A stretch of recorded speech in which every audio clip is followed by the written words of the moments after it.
नमस्कार। History class 12 Shekhawati mission 100 2024-25 Shekhawati mission के द्वारा कक्षा 12 इतिहास विषय के महत्वपूर्ण क्वेश्चन एक विशेषज्ञ टीम के द्वारा तैयार किए गए हैं और हर वर्ष की तरह इस वर्ष भी ये क्वेश्चन आपके लिए महत्वपूर्ण होंगे। तो सभी स्टूडेंट्स हैं वो वीडियो को अपने दोस्तों में शेयर कर दीजिए और इस वीडियो को आप बार बार देखिए। अध्याय 1 हड़प्पा सभ्यता, ईंट, मनके व अस्थियां। इसका अंक भार रहेगा 6 अंक। वस्तुनिष्ठ क्वेश्चन देखते हैं। इसमें सबसे पहले कौन सा हड़प्पाई स्थल मनके निर्माण के लिए प्रसिद्ध है, जहां मनकों का निर्माण किया जाता है? वह है चनहुदड़ो, पाकिस्तान में है चनहुदड़ो। कालीबंगा हनुमानगढ़ में है राजस्थान में, धोलावीरा गुजरात में, राखी गढ़ी हरियाणा में। 1944 में भारतीय पुरातत्व एवं सर्वेक्षण विभाग के डायरेक्टर जनरल कौन बने? तो इसका सही उत्तर है आई.एम. व्हीलर। आद्य शिव मुहर कौन से पुरास्थल से प्राप्त हुई है? इसका सही उत्तर है सी, मोहनजोदड़ो से। कौन से स्थान से बाजरे के दानों के पूरा अवशेष प्राप्त हुए हैं? बाजरे के दानों के अवशेष प्राप्त हुए हैं। इसका सही उत्तर आपको देना है गुजरात। किस पुरातत्ववेत्ता के नेतृत्व में धोलावीरा में उत्खनन प्रारंभ हुआ? तो धोलावीरा कहाँ पर है? गुजरात में है और इसके उत्खनन करता थे R.S. बिष्ट। हड़प्पा सभ्यता के नगरों के भवन किससे बने होते थे? हड़प्पा सभ्यता के जो नगर है वहां भवन पक्की ईंटों के बने हुए थे। सिंधु घाटी सभ्यता में सड़कों का निर्माण किस पद्धति से किया गया? तो ये है ग्रिड पद्धति। ग्रिड पद्धति का मतलब एक दूसरे को 90 डिग्री पर काटना। मोहनजोदड़ो में कुओं की कुल संख्या कितनी थी? तो ये थी 700। मोहनजोदड़ो में कुओं की कुल संख्या 700 थी। कौन से हड़प्पाई पुरास्थल से एक साथ दो अलग अलग फसलें उगाने के अवशेष प्राप्त हुए हैं? यानी एक साथ दो फसल वो भी अलग अलग उगाने के अवशेष हमें कहां से प्राप्त होते हैं? कालीबंगा से। मोहनजोदड़ो के विशाल स्नानागार के जलाशय के तल में जाने के लिए कौन से भाग में सीढ़ियां बनी हुई है? मोहनजोदड़ो के अंदर विशाल स्नानागार है, उसके अंदर सीढ़ियां बनी हुई है 2 दिशा में। तो वह है सी, ए और बी दोनों, यानी उत्तर और दक्षिण में। मोहनजोदड़ो में विशाल स्नानागार बना है, उसके उत्तर और दक्षिणी भाग में उस स्नानागार में जाने के लिए सीढ़ियां बनी हुई है। अब है अति लुप्तरात्मक क्वेश्चन, यानी चैप्टर नंबर 1 से जो महत्वपूर्ण अति लुप्तरात्मक जो क्वेश्चन है वो कौन कौन से आएंगे देखो। पुरातत्वविद संस्कृति शब्द का प्रयोग किसके लिए करते थे? पुरातत्वविद संस्कृति शब्द का प्रयोग पूरा वस्तुओं के ऐसे समूह के लिए करते थे जो एक विशिष्ट शैली से निर्मित होते हैं और सामान्यतः एक साथ एक विशेष भौगोलिक क्षेत्र तथा कालखंड से संबंधित होते हैं। यानी संस्कृति से मतलब एक विशिष्ट शैली से है और ये जो विशिष्ट शैली है वो एक साथ एक विशेष भौगोलिक क्षेत्र और कालखंड से संबंधित होती है। हड़प्पा सभ्यता की प्रमुख पूरा वस्तुओं के नाम बताइए। पूरा वस्तुओं के नाम बताने हैं हड़प्पा सभ्यता के। तो ये है मुहरें, मनके, बाट, पत्थर के फलक और पकी हुई ईंटें। हड़प्पा सभ्यता के पुरास्थलों से कौन से अनाजों के अवशेष प्राप्त हुए हैं? गेहूं, जौ, दाल, सफेद चना, तिल, बाजरा, चावल, इनके अवशेष हमें प्राप्त होते हैं। हड़प्पा स्थलों से मिली हड्डियों के आधार पर मवेशी व जंगली जानवरों के नाम बताइए। तो कौन कौन से मवेशी है? भेड़, बकरी, भैंस, सुअर। और जंगली जानवर है वराह, सुअर, हिरन और घड़ियाल। तो ये आपको नाम याद रखने। इनके हड्डियों के अवशेष मिले हैं और उनके आधार पर ये मवेशी और जंगली जानवरों के नाम आपको बताने हैं। हड़प्पावासी खेत जोतने के लिए कौन से साधनों का प्रयोग करते थे? बैल व हल का प्रयोग करते थे। हल के अवशेष मिले हैं, बैल के अवशेष मिले हैं। इससे पता चलता है कि वो हल और बैल का प्रयोग करते थे। मिट्टी से बने हल के प्रतिरूप कहाँ से प्राप्त हुए हैं? बनवाली, हरियाणा से। मिट्टी से बने हल के प्रतिरूप मॉडल मिले हैं, वह बनवाली, हरियाणा से। कौन से पुरास्थल से जुते हुए खेत के साक्ष्य मिले हैं? कालीबंगा, राजस्थान। हड़प्पा वासियों द्वारा फसल कटाई के लिए प्रयुक्त औजारों के नाम बताइए। तो लकड़ी के हत्थों में बिठाए गए पत्थर के फलक व धातु के औजार, यानी धातु के औजार वो फसल काटने में काम में लेते थे, और पत्थर के फलक थे जिनके हत्थे है वो किसके बने हुए थे? लकड़ी के बने हुए थे। उन पुरास्थलों के नाम बताइए जिनके आधार पर पुरातत्ववेत्ता ये मानते हैं कि हड़प्पाई लोगों द्वारा कृषि के लिए जल संचय किया जाता था। यानी जल के उदाहरण आपको बताने हैं, तो एक तो है नहर के अवशेष मिले हैं और जलाशय के अवशेष मिले हैं। अलग अलग क्वेश्चन भी पूछे जा सकते हैं। नहर के अवशेष कहाँ से मिले हैं? अफगानिस्तान में सोरतुघई नामक सभ्यता स्थल है, जो कहाँ पर है? अफगानिस्तान में। सोरतुघई अफगानिस्तान से नहर के अवशेष मिले हैं। धोलावीरा गुजरात से हमें जलाशय के अवशेष मिले हैं। सिंधु घाटी सभ्यता में अनाज पीसने का एकमात्र साधन क्या था? तो अवतल चक्कियां। सिंधु घाटी सभ्यता में अनाज पीसने का एकमात्र साधन है अवतल चक्कियां। किन्हीं दो आरंभिक हड़प्पा संस्कृति के स्थलों के नाम बताइए।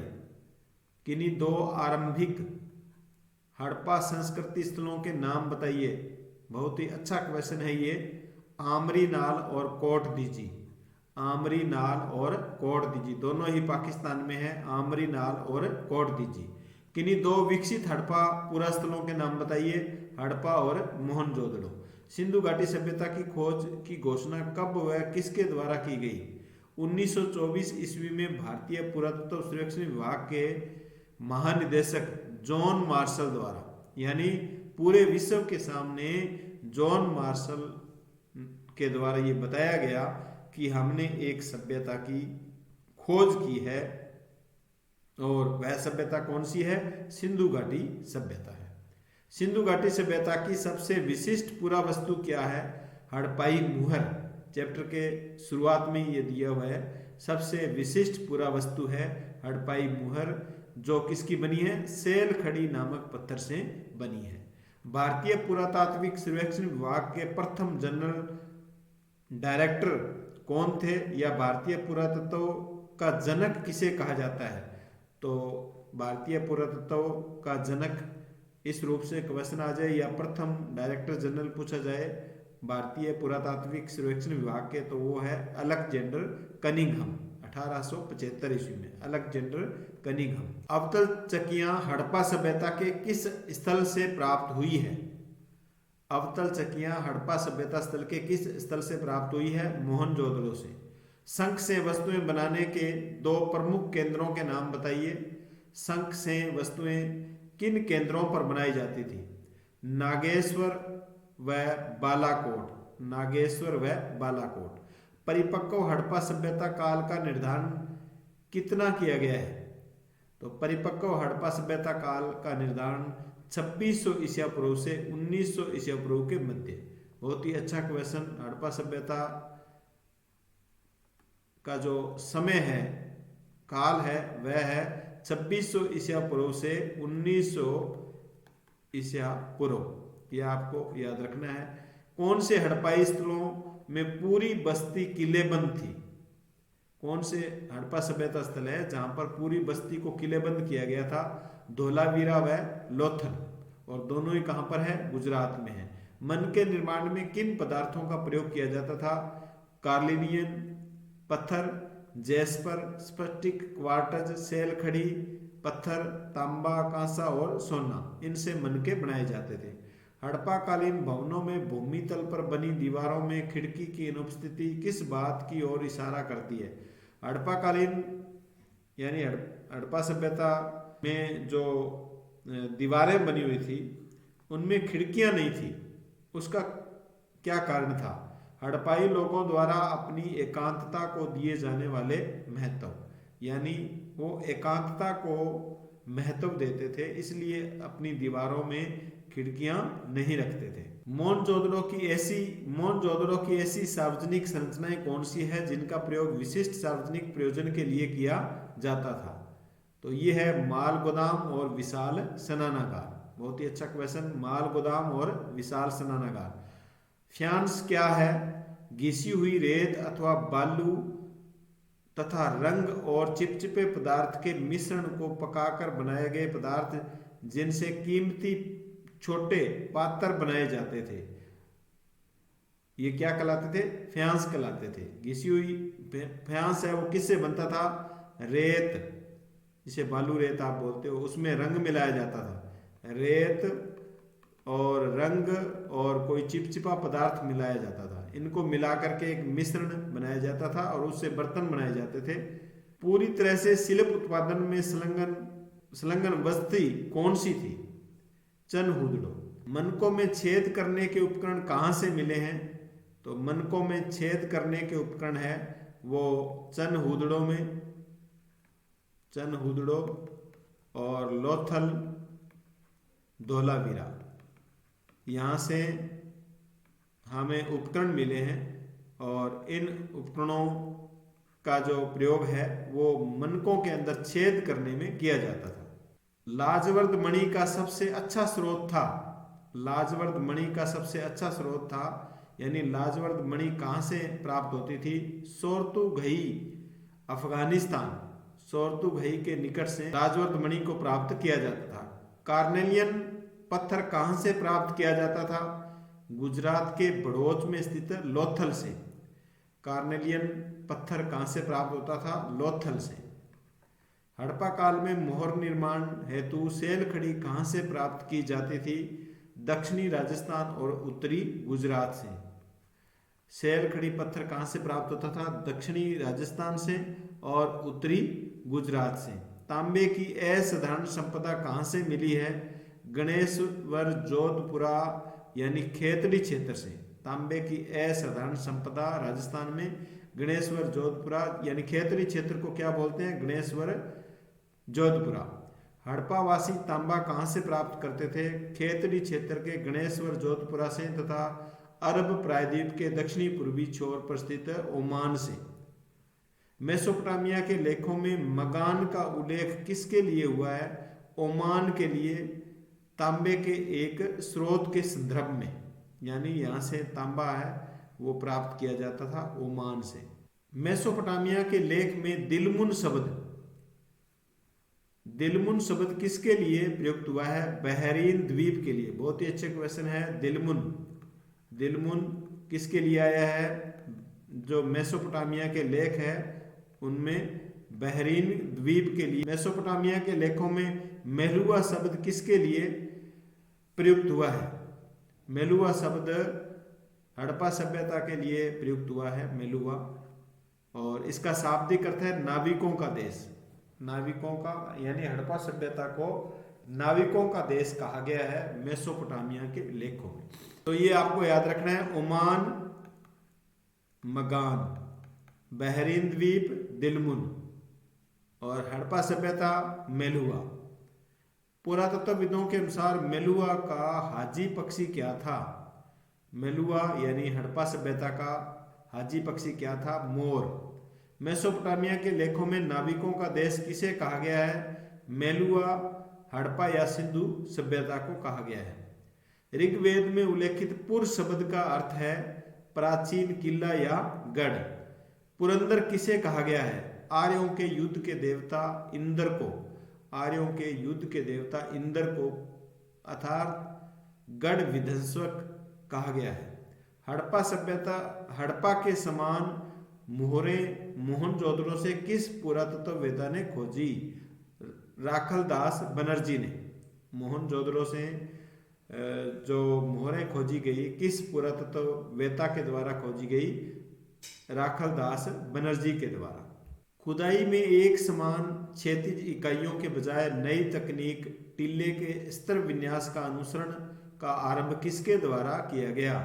IEM व्हीलर के द्वारा। IEM व्हीलर के द्वारा। वेदियों के साक्ष्य कहाँ से मिले हैं? कालीबंगा और लोथल से। वेदियों के साक्ष्य हमें कालीबंगा और लोथल से प्राप्त होते हैं। किन संरचनाओं को अनुष्ठान के महत्व का माना गया है? मोहनजोदड़ो के विशाल स्नानागार, कालीबंगा व लोथल से प्राप्त वेदियों को। ऋग्वेद का संकलन काल कब माना गया है? ऋग्वेद का संकलन काल 1500 ईसा पूर्व से लेकर के 1000 ईसा पूर्व के मध्य माना गया। 1500 से 1000 और 1000 से 600 ईसा पूर्व तक उत्तर वैदिक काल का माना गया। इस पाठ से दीर्घ उत्तरीय प्रश्न देखो। सिंधु घाटी सभ्यता के संदर्भ में निम्नलिखित किन्हीं दो पर टिप्पणी लिखनी। एक तो सिंधु घाटी सभ्यता में जल निकास प्रणाली पर, और दूसरा गणेश्वर जोधपुरा संस्कृति यानी खेतड़ी जो क्षेत्र है उस पर आपको टिप्पणी लिखनी है। हड़प्पा लिपि पर टिप्पणी लिखनी है। हड़प्पा लिपि कैसी थी? बाट प्रणाली कैसी थी? बाट किसके बने हुए थे? कौन सा उनका क्रम था? ये आपको बताना है। तो जल निकास प्रणाली क्या थी? हड़प्पा शहरों की सबसे अनूठी विशेषता उनकी नियोजित जल निकास प्रणाली थी। हड़प्पा जो शहर है उनकी सबसे अच्छी जो विशेषता है, सबसे अनूठी विशेषता है, वो है जल निकास प्रणाली, यानी नालियां बनी हुई थी ना। सड़कों और गलियों को ग्रिड पद्धति से बनाया गया था। सड़कों और गलियों को ग्रिड पद्धति से बनाया गया था। यह एक दूसरे को समकोण पर काटती थी। ऐसा प्रतीत होता है कि पहले नालियों के साथ गलियां और सड़कों को बनाया गया, फिर उनके अगल बगल में आवासों का निर्माण किया गया। आवासों को गली की नालियों से जोड़ा गया। घरों की नालियां पहले एक होदी मलकुंड में खाली होती थी। घरों की जो नालियां हैं वो एक होदी के अंदर खाली हो जाती थी और वहां से गंदा पानी गली की नालियों में बह जाता था। तो इस प्रकार जल निकास प्रणाली बहुत ही अच्छी बनी हुई थी हड़प्पा सभ्यता में, सिंधु घाटी सभ्यता में। गणेश्वर जोधपुरा संस्कृति। राजस्थान के खेतड़ी क्षेत्र में मिले साक्ष्यों को पुरातत्ववेत्ताओं ने गणेश्वर जोधपुरा संस्कृति के नाम से पुकारा है। इस संस्कृति के विशिष्ट मृदभांड हड़प्पाई मृदभांडों से भिन्न है। यहाँ तांबे की वस्तुओं की विपुल संपदा मिली है। राजस्थान के खेतड़ी क्षेत्र से हड़प्पा सभ्यता के लोग तांबा आयात करते थे, यानी खेतड़ी क्षेत्र में तांबे के जो भंडार मिले हैं, और इस क्षेत्र को क्या नाम दिया गया है? गणेशवर जोधपुरा संस्कृति नाम से पुकारा जाता है। हड़प्पा लिपि। सिंधु घाटी सभ्यता की लिपि को अभी तक पढ़ा नहीं जा सका है, अतः इसे रहस्यमयी लिपि के नाम से जाना जाता है। सिंधु घाटी सभ्यता के अधिकांश अभिलेख संक्षिप्त है। सिंधु घाटी सभ्यता से जो अभिलेख मिले हैं वो संक्षिप्त रूप से लिखे गए हैं। सबसे लंबे अभिलेख में लगभग 26 चिन्ह है, ये याद रखना है। छोटा क्वेश्चन भी पूछा जा सकता है, सबसे लंबे अभिलेख में कितने चिन्ह हैं? 26। सिंधु घाटी सभ्यता की लिपि में कोई निश्चित वर्णमाला नहीं है। इसमें चिन्हों की संख्या लगभग 375 से 400 के मध्य है, ये याद रखना है, डाटा याद रखना है। 26 चिन्ह याद रखने। यह लिपि दाएं से बाएं लिखी जाती थी, ये भी लाइन आपको याद रखनी है। नेक्स्ट है बाट प्रणाली।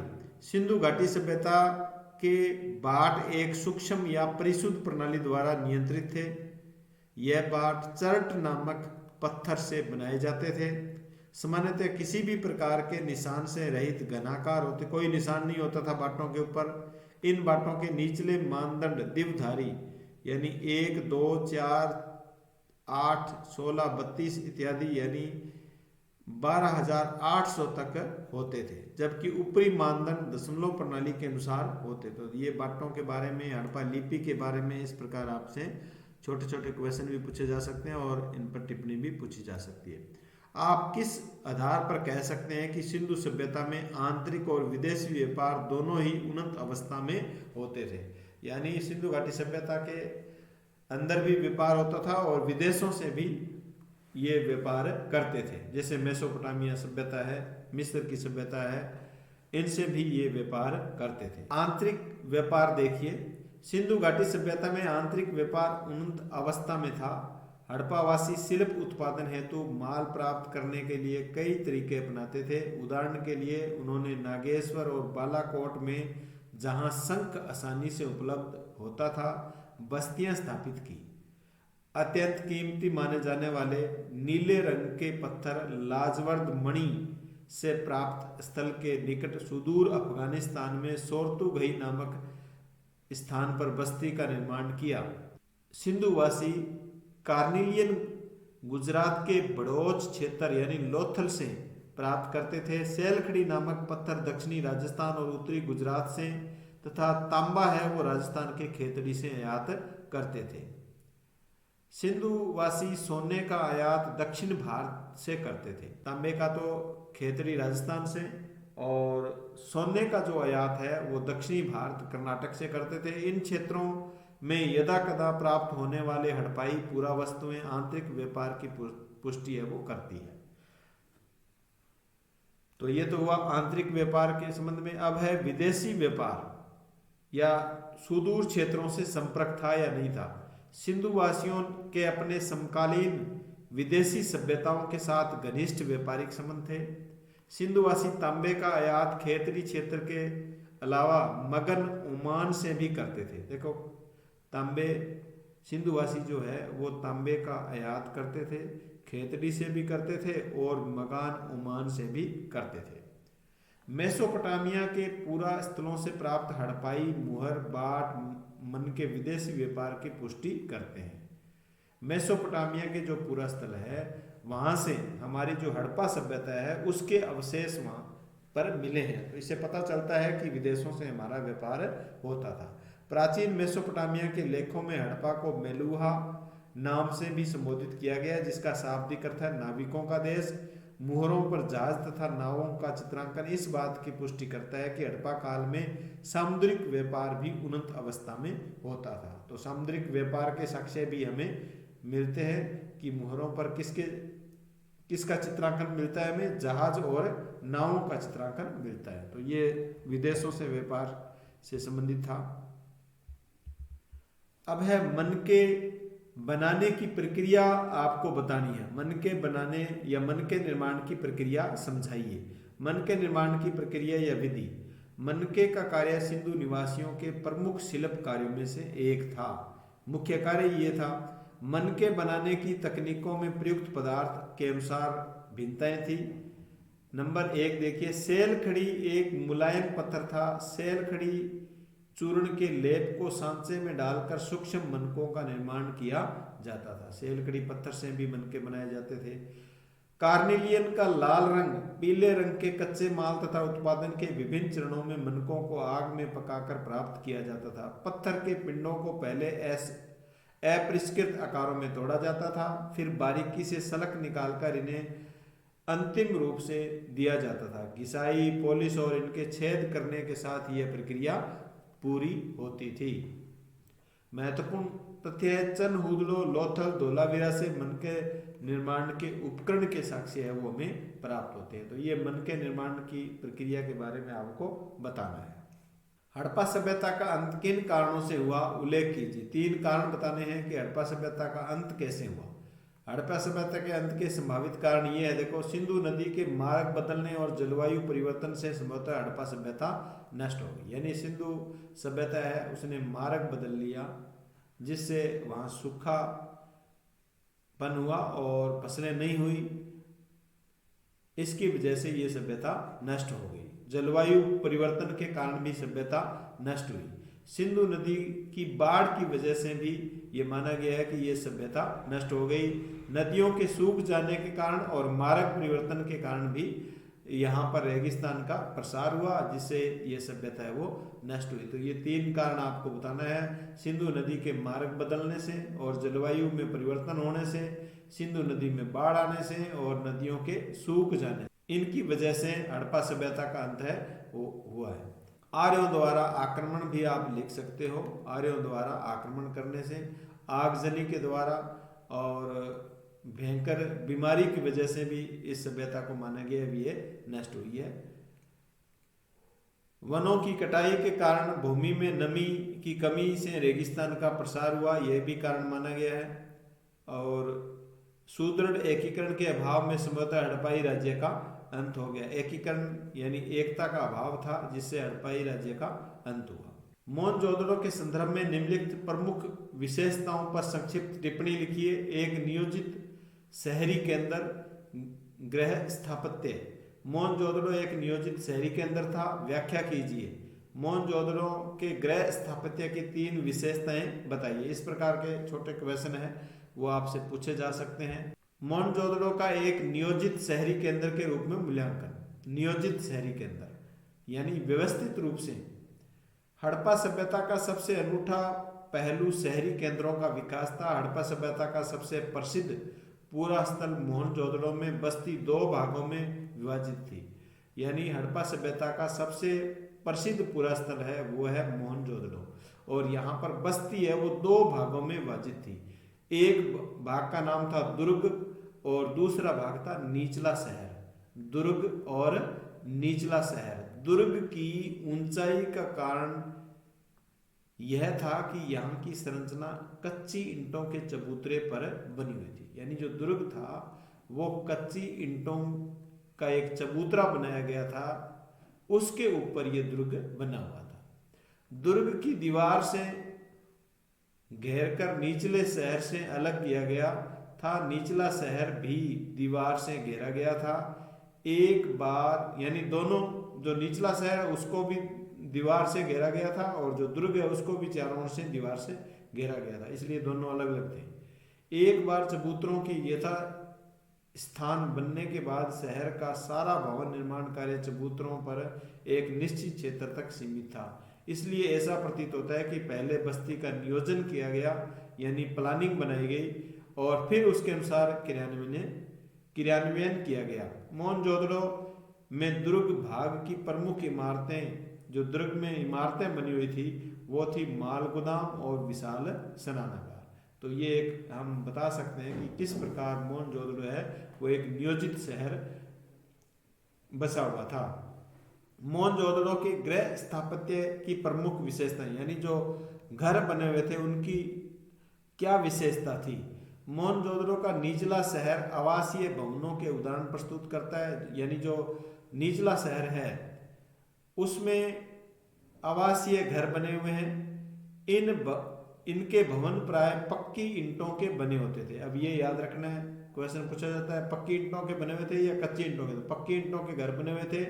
इनमें से कई आवास एक आंगन पर केंद्रित थे जिसके चारों ओर कमरे बने थे। संभवतः आंगन गर्म और शुष्क मौसम में खाना पकाने और कताई करने जैसी गतिविधियों का केंद्र होता था। ये आजकल भी होता है। मोहनजोदड़ो के घरों में भूमितल पर बनी दीवारों में खिड़कियां नहीं होती थी। इसका कारण इनके द्वारा अपने एकांत को दिए जाने वाला महत्व था। इसके अतिरिक्त मुख्य द्वार से आंतरिक भाग और आंगन को नहीं देखा जा सकता। यानी मुख्य जो द्वार है, यानी घर का जो दरवाजा है मुख्य, उससे आंगन को नहीं देखा जा सकता था। एक तरफ जो घर का गेट है वो होता था। प्रत्येक घर का ईंटों के फर्श से बना अपना स्नानागार होता था। प्रत्येक घर में ईंटों से एक स्नानागार बना होता था जिसकी नालियां दीवार के माध्यम से सड़क की नालियों से जुड़ी हुई होती थी। तो इस प्रकार गृह स्थापत्य यानी भवन है वो बनाया गया था। मोहनजोदड़ो के दुर्ग भाग की प्रमुख संरचनाओं पर प्रकाश डालिए। मोहनजोदड़ो पूरा स्थल के दुर्ग के भाग से हमें जिन संरचनाओं के साक्ष्य मिलते हैं उनमें सबसे प्रमुख संरचनाएं हैं माल गोदाम और विशाल स्नानागार। यानी दुर्ग वाला जो क्षेत्र है जिसको पश्चिमी क्षेत्र भी बोलते हैं, पश्चिमी दुर्ग वाला जो क्षेत्र है वहां पर विशाल स्नानागार और माल गोदाम मिला है जिनका प्रयोग संभवतः विशिष्ट सार्वजनिक प्रयोजनों के लिए किया जाता था। माल गोदाम एक ऐसी विशाल संरचना है जिसके ईंटों से बने केवल निचले हिस्से शेष है, जबकि ऊपरी हिस्से जो संभवतः लकड़ी के बने थे बहुत पहले ही नष्ट हो गए थे। माल गोदाम बनाया गया और ऊपर जो उस माल गोदाम का ऊपरी जो हिस्सा है वो लकड़ी का बना हुआ था और वो नष्ट हो गया है। और दूसरा है विशाल स्नानागार, जो दुर्ग से हमें प्राप्त होता है वह विशाल स्नानागार। विशाल स्नानागार विशाल आंगन में बना एक आयताकार जलाशय है जो चारों ओर से एक गलियारे से घिरा हुआ है। जलाशय के तल तक जाने के लिए उत्तरी और दक्षिणी भाग में सीढ़ियां बनी हुई है। जलाशय के किनारों पर ईंटों का जमाकर जिप्सम के गारे के प्रयोग से जलबद्ध किया गया। यानी जलाशय का जो किनारा है उसमें ईंटों को जमा किया गया है और जिप्सम के गारे से, यानी ईंटों को जिप्सम के गारे से जोड़ा गया है और जोड़ करके उसको जलबद्ध किया गया, जल बाहर नहीं निकले। इसके तीनों ओर कक्ष बने हैं, यानी जो विशाल स्नानागार है उसके तीनों ओर कक्ष बने, जिनमें एक बड़ा कुआं भी है। एक गलियारे के दोनों ओर 4-4 स्नानागार बने हैं। संभवतः इस स्नानागार का प्रयोग किसी विशेष अनुष्ठानिक स्नान के लिए किया जाता था, जैसे अभी जो कुंभ का स्नान है इस प्रकार वहां कोई स्नान होता था। ये चैप्टर नंबर 1 कंप्लीट हुआ। इसके बाद हम देखेंगे चैप्टर नंबर 2। चैप्टर नंबर 2 देखिए, आरंभिक राज्य और अर्थव्यवस्थाएं। राजा, किसान और नगर, यहाँ पर नगर आएगा, राजा, किसान और नगर। वस्तुनिष्ठ क्वेश्चन, ब्राह्मी व ख्रोष्टी लिपियों को पढ़ने वाला था। ब्राह्मी और ख्रोष्टी लिपियों को पढ़ने वाला था। इसका सही उत्तर है डी, प्रिंसेप। जेम्स प्रिंसेप ने ब्राह्मी और ख्रोष्टी लिपियों को पढ़ा। बौद्ध और जैन धर्म के आरंभिक ग्रंथों में कितने महाजनपदों का उल्लेख मिलता है? इसका सही उत्तर है 16 महाजनपद। बौद्ध धर्म अंगुत्तर निकाय और जैन धर्म भगवती सूत्र। बौद्ध धर्म है अंगुत्तर निकाय और जैन धर्म का ग्रंथ है भगवती सूत्र। इन ग्रंथों में हमें 16 महाजनपदों का उल्लेख मिलता है। अशोक के अधिकांश अभिलेखों की भाषा व लिपि, तो इसकी अशोक के अभिलेख है उनकी लिपि थी ब्राह्मी और भाषा कौन सी थी? प्राकृत। लिपि ब्राह्मी थी और भाषा प्राकृत थी। अर्थशास्त्र का रचयिता कौन था? चाणक्य। चाणक्य को कौटिल्य भी कहते हैं, विष्णुगुप्त भी कहते हैं। महाजनपदों में सबसे शक्तिशाली महाजनपद कौन सा था? मगध महाजनपद। मगध की प्रारंभिक राजधानी थी राजगाह। ये याद रखना आपको, प्रारंभिक राजधानी कौन सी थी? राजगाह। मौर्य शासकों की राजधानी पाटलिपुत्र का वर्तमान नाम क्या है? पाटलिपुत्र का वर्तमान नाम पटना बिहार है। पाटलिपुत्र का वर्तमान नाम क्या है? पटना बिहार है। शासकों की प्रतिमा और नाम के सिक्के सर्वप्रथम किस राजवंश के राजाओं ने जारी किए थे? शासकों की प्रतिमा और नाम के सिक्के सर्वप्रथम किस राजवंश के राजाओं ने जारी किए थे?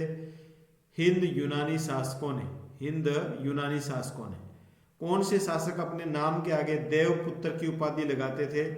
कुषाण शासक अपने नाम के आगे देवपुत्र की उपाधि लगाते थे। मौर्य साम्राज्य का सबसे महत्वपूर्ण राजनीतिक केंद्र था पाटलिपुत्र। मौर्य साम्राज्य का सबसे महत्वपूर्ण राजनीतिक केंद्र कौन सा था? पाटलिपुत्र। इसमें कुछ आंसर गलती है, ये आपके सही हो जाएंगे। पाटलिपुत्र, और ये कहाँ है? वर्तमान पटना बिहार में। आरंभिक भारत का सबसे प्रसिद्ध विधि ग्रंथ है मनुस्मृति। चांदी और तांबे के बने प्राचीनतम सिक्के हैं आहत सिक्के। सर्वप्रथम सोने के सिक्के किन शासकों ने जारी किए? कुषाण शासकों ने। सर्वप्रथम सोने के सिक्के कुषाण शासकों ने जारी किए। सर्वाधिक सोने के सिक्के है वो गुप्त शासकों ने। किस शासक के लिए देवनाप्रिय उपाधि का प्रयोग हुआ है? अशोक के लिए। कलिंग विजय किस शासक ने की थी? अशोक ने। मौर्य साम्राज्य मगध की राजधानी बताइए। मौर्य साम्राज्य मगध की राजधानी है पाटलिपुत्र। मौर्य साम्राज्य का संस्थापक कौन था? चंद्रगुप्त मौर्य। 321 ईसा पूर्व में। बुद्ध के पूर्व जन्म की कहानियां हैं जातक कथाएं। बुद्ध के पूर्व जन्म की जो कहानियां हैं वे किस नाम से जानी जाती है? जातक कथाओं के नाम से जानी जाती है। हर्षचरित की रचना किसने की थी? हर्षचरित की रचना बाण भट्ट के द्वारा की गई है। उत्पादकों और व्यापारियों के संघ क्या कहलाते थे? श्रेणी कहलाते थे। कौन से ग्रंथ में यह बताया गया है कि एक कुटिल राजा की प्रजा किस प्रकार दुखी रहती है? कौन से ग्रंथ में यह बताया गया है कि एक कुटिल राजा यानी दुष्ट राजा की प्रजा है वो किस प्रकार दुखी रहती है? ये किस ग्रंथ में बताया गया है?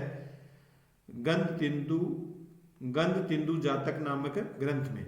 ऐसा राज्य जहां कई लोगों का समूह शासन करता है तथा इस समूह का प्रत्येक व्यक्ति राजा कहलाता था। वे किस नाम से प्रसिद्ध थे? गण या संघ। जातक कथाओं की भाषा है पाली। जातक कथाओं की भाषा कौन सी थी? पाली भाषा। सिक्कों का अध्ययन कहलाता है मुद्र शास्त्र। मुद्रा या मुद्र शास्त्र। ईस्ट इंडिया कंपनी के एक अधिकारी जेम्स प्रिंसेप के संबंध में सत्य कथन है। इसका सही उत्तर है डी, जेम्स प्रिंसेप ने ख्रोष्टी लिपि का अर्थ निकाला। सही है। अधिकांश अभिलेख और सिक्कों पर पियदसी यानी मनोहर मुखाकृति वाले राजा का नाम लिखा है।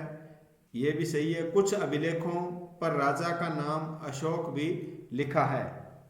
6वीं शताब्दी ईसा पूर्व के संबंध में सत्य कथन है। 6वीं शताब्दी ईसा पूर्व के संबंध में सत्य कथन है। उपरोक्त सभी सही है। भारतीय इतिहास में इसे महत्वपूर्ण परिवर्तनकारी काल माना गया है। 6वीं शताब्दी ईसा पूर्व का जो समय है इसे परिवर्तनकारी काल माना गया है। इसे आरंभिक राज्य नगरों, लोहे के बढ़ते प्रयोग, सिक्कों के विकास के साथ जोड़कर, यानी आरंभिक नगरों का विकास हुआ, लोहे का विकास हुआ, सिक्कों का विकास हुआ, इसीलिए इसको परिवर्तनकारी काल माना जाता है। इसी काल में बौद्ध और जैन सहित विभिन्न दार्शनिक विचारधाराओं का भी विकास हुआ। मेगास्थनीज ने सैनिक गतिविधियों के संचालन के लिए एक समिति और कितनी उप समितियों का उल्लेख किया है? 6 उप समितियों का। एक समिति और 6 उप समितियां। दक्कन और उससे दक्षिण के क्षेत्र में स्थित तमिलकम में किन सरदारों का उद्भव हुआ? तो किन सरदारों का उद्भव हुआ? तो उपरोक्त सभी, यानी चोल, चेर और पांड्य। दक्कन और उससे दक्षिणी क्षेत्र है, वहां पर तमिलकम जो क्षेत्र है वहां पर किन सरदारों का उदय हुआ, किन राजाओं का उदय हुआ? चोल, चेर और पांड्य। आधुनिक भारतीय भाषाओं में प्रयुक्त लगभग सभी लिपियों का मूल है ब्राह्मी लिपि। पश्चिमोत्तर अभिलेखों में प्रयुक्त लिपि है, पश्चिमोत्तर जो अभिलेख मिले हैं उनमें लिपि है ख्रोष्टी लिपि। अति उत्तरात्मक प्रश्नों के उत्तर देखिए। रिकिस्तान नाम से प्रसिद्ध राज्यों में कई लोगों का समूह शासन करता था, गण और संघ। लोगों का समूह शासन करता था, उन राज्यों को कहा जाता था गण और संघ। भगवान महावीर और भगवान बुद्ध से संबंधित थे, गणों से संबंधित थे। 6वीं शताब्दी ईसा पूर्व से संस्कृत में ब्राह्मणों ने नामक ग्रंथों की रचना शुरू की, धर्मशास्त्र नामक ग्रंथों की रचना शुरू की। मौर्य साम्राज्य के संस्थापक कौन है? चंद्रगुप्त मौर्य। का शासन पश्चिमोत्तर तक फैला हुआ था, अफगानिस्तान और बलूचिस्तान। मौर्य साम्राज्य के संस्थापक कौन थे? चंद्रगुप्त मौर्य, ये याद रखना है। और चंद्रगुप्त मौर्य का जो शासन है वो अफगानिस्तान और बलूचिस्तान तक फैला हुआ था।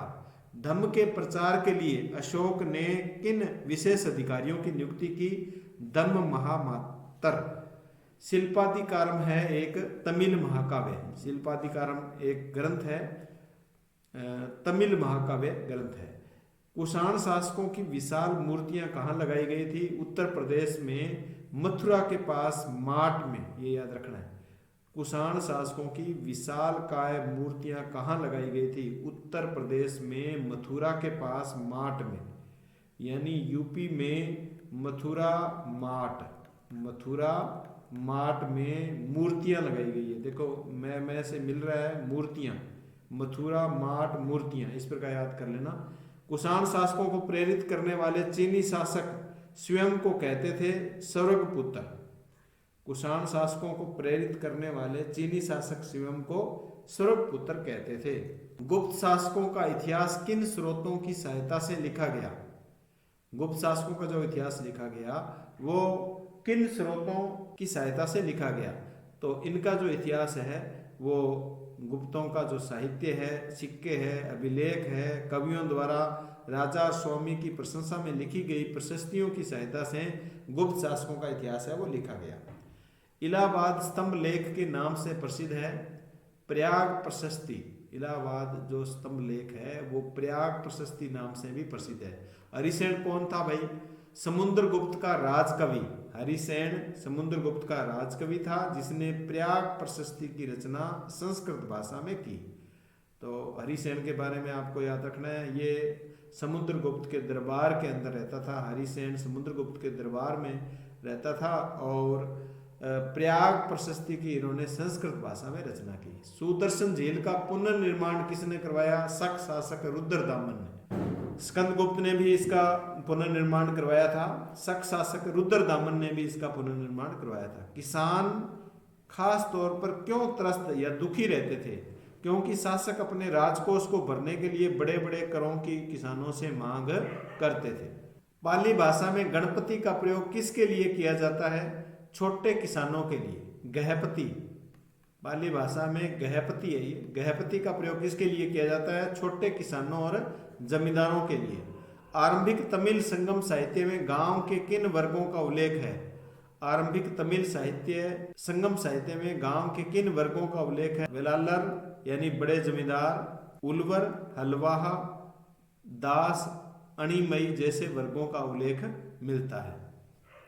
मनुस्मृति क्या है?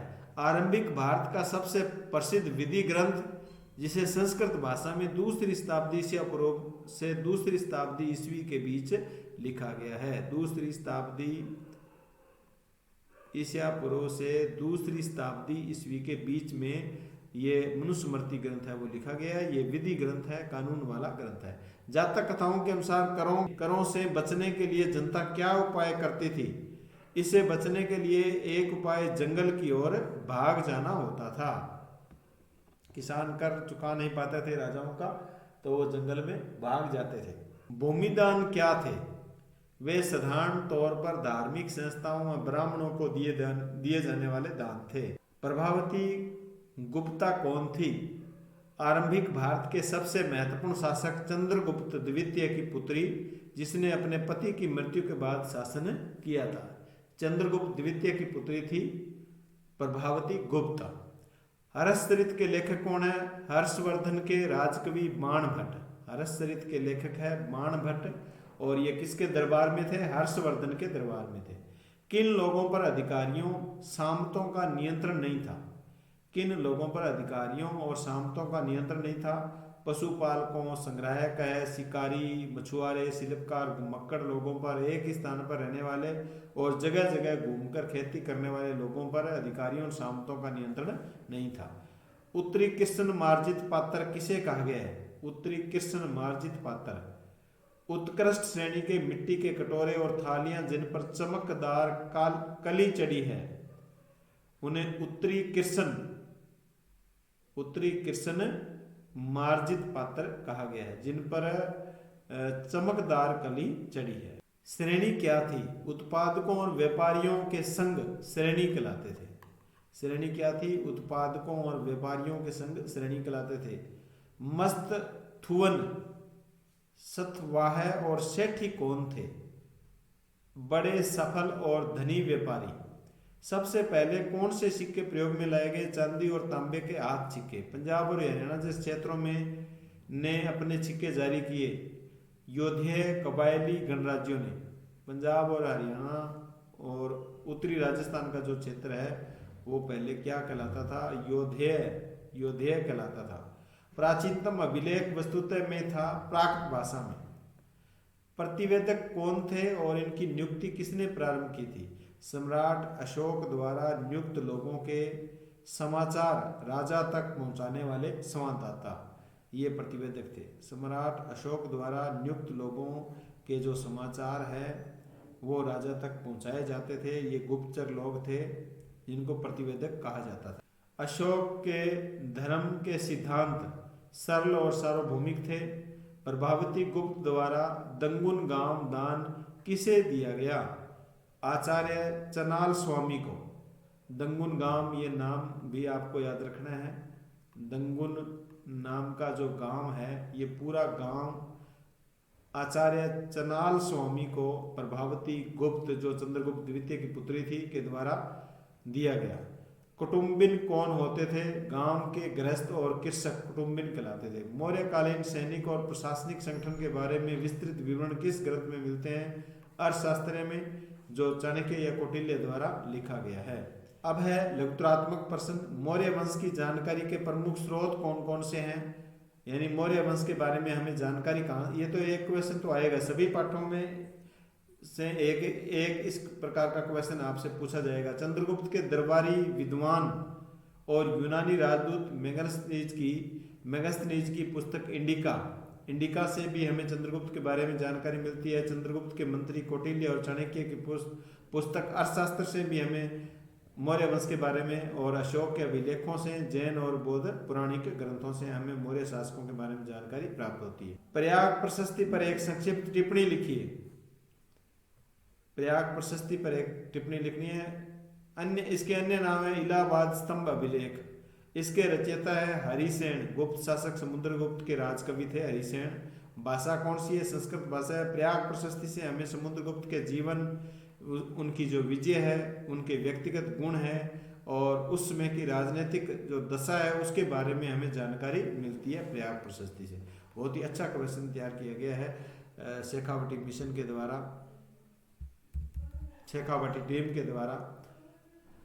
अभिलेखों से प्रभावती गुप्त के भूमिदान किए जाने के बारे में क्या जानकारी मिलती है? प्रभावती गुप्त सम्राट चंद्रगुप्त द्वितीय, जिनका कार्यकाल था 375 से 415 ईस्वी तक, इनकी पुत्री थी। संस्कृत धर्मशास्त्रों के अनुसार स्त्रियों को भूमि जैसी संपत्ति पर स्वतंत्र अधिकार नहीं था, परंतु एक अभिलेख से ज्ञात होता है कि प्रभावती गुप्त की भूमि की स्वामिनी थी और उसने भूमि दान भी, यानी दंगुन गांव है वो, आचार्य चंदाल स्वामी को दान में भी दिया था। हर्षचरित पर टिप्पणी लिखो। हर्षचरित संस्कृत में लिखी गई कनौज के शासक हर्षवर्धन की जीवनी है। यानी हर्षवर्धन कहाँ का शासक था? कनौज का शासक था। उसकी जीवनी हर्षचरित जो संस्कृत भाषा में लिखी गई है, इसके लेखक है बाण भट्ट, जो लगभग 7वीं शताब्दी में हर्षवर्धन के ये राजकवि थे बाण भट्ट। 6ठी शताब्दी ईसा पूर्व में उपज बढ़ाने के तरीकों का उल्लेख करो। तो ये क्वेश्चन हर्षवर्धन वाला है ना, अच्छी तरह याद कर लें। आप हर्षचरित के लेखक के बारे में आपसे पूछा जाएगा। 6ठी शताब्दी ईसा पूर्व में उपज बढ़ाने के तरीके का उल्लेख करो। उपज कैसे बढ़ी? देखो, लोहे के फाल वाले हलों का प्रचलन हुआ। पहले जो हल था उसका फाल लकड़ी का होता था, तो उसकी जमीन की जो गुड़ाई है वो ढंग से नहीं होती थी। अब लोहे का फाल हो गया 6ठी शताब्दी ईसा पूर्व में, तो उपज बढ़ने लगी। गंगा घाटी में धान की रुपाई की जाने लगी। सिंचाई के लिए कुओं, तालाबों, नहरों का निर्माण किया गया। नेक्स्ट क्वेश्चन है, अभिलेख आज भी इतिहास की जानकारी के महत्वपूर्ण साधन है, स्पष्ट कीजिए। यानी जो अभिलेख है वो हमें इतिहास की आज भी जानकारी देते हैं, इसको बताना है आपको। वर्तमान इतिहास लेखन में अभिलेखों की क्या उपयोगिता है, बताइए। अभिलेखों का महत्व आपको बताना है। अभिलेखों में उन लोगों की उपलब्धियों, क्रियाकलापों, विचारों का उल्लेख मिलता है जो उन्हें बनवाते हैं। इनमें राजाओं के क्रियाकलापों, महिलाओं, पुरुषों द्वारा धार्मिक संस्थाओं को दिए गए दान का भी विवरण मिलता है। यानी अभिलेखों के अंदर राजाओं की उपलब्धियां, उन्होंने क्या क्या काम किए, उनके किस प्रकार के विचार थे, उनके बारे में जानकारी मिलती है। और राजाओं के क्रियाकलापों के साथ साथ महिलाओं और पुरुषों द्वारा जो धार्मिक संस्थाओं को दान दिया गया था, उनके बारे में आज भी कोई दान देता है, भामाशाह बनता है, तो वो पत्थर की पट्टिका पर उसका नाम लिखा जाता है। तो उस समय अभिलेखों पर ये नाम है वो लिखे जाते थे। मगध के शक्तिशाली महाजनपद के रूप में उदय के प्रमुख कारण लिखिए। कोई 2 कारण आपको बताने हैं कि मगध की उत्कृष्टता, यानी मगध ही शक्तिशाली क्यों था। तो देखो, मगध के क्षेत्र में लोहे की खदान भी सरलता से उपलब्ध थी। लोहे की खदान उपलब्ध थी। लोहे से कृषि के उपकरण और हथियार बनाना आसान होता था। मगध के जंगलों में बड़ी संख्या में हाथी उपलब्ध थे। ये हाथी मगध राज्य की सेना के एक महत्वपूर्ण अंग थे। और अगर तीसरा आप लिखो तो यहाँ पर महत्वपूर्ण गंगा यमुना नदियां है वो बहती थी। अशोक के धम्म से आप क्या समझते हैं? अशोक ने प्रजा के नैतिक उत्थान के लिए, ये शब्द आपको जरूर लिखना है। अशोक ने प्रजा में जनता के नैतिक उत्थान के लिए जिन नियमों व आदर्शों की संहिता प्रस्तुत की वे धम्म कहलाए। यानी अशोक ने जनता की नैतिक उत्थान के लिए जो नियम कानून कायदे बनाए उसे ही क्या कहते हैं? धम्म कहते हैं। अशोक के धम्म के सिद्धांत बहुत ही सरल और सार्वभौमिक थे। बहुत ही सरल भाषा में उन्होंने अपने सिद्धांत है वो बनाए।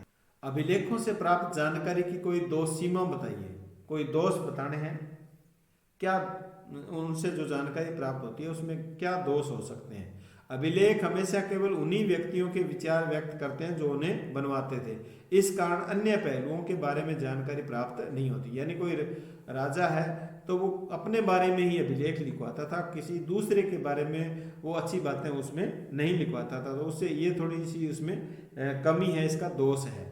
अभिलेखों के शब्दों के वास्तविक अर्थ के बारे में पूर्ण रूप से ज्ञान हो पाना सदैव सरल नहीं होता, क्योंकि कुछ अर्थ किसी विशेष स्थान या समय से संबंधित होते हैं। यानी उनकी जो शब्दावली है उसमें उसको समझने में आज भी हमें परेशानी है।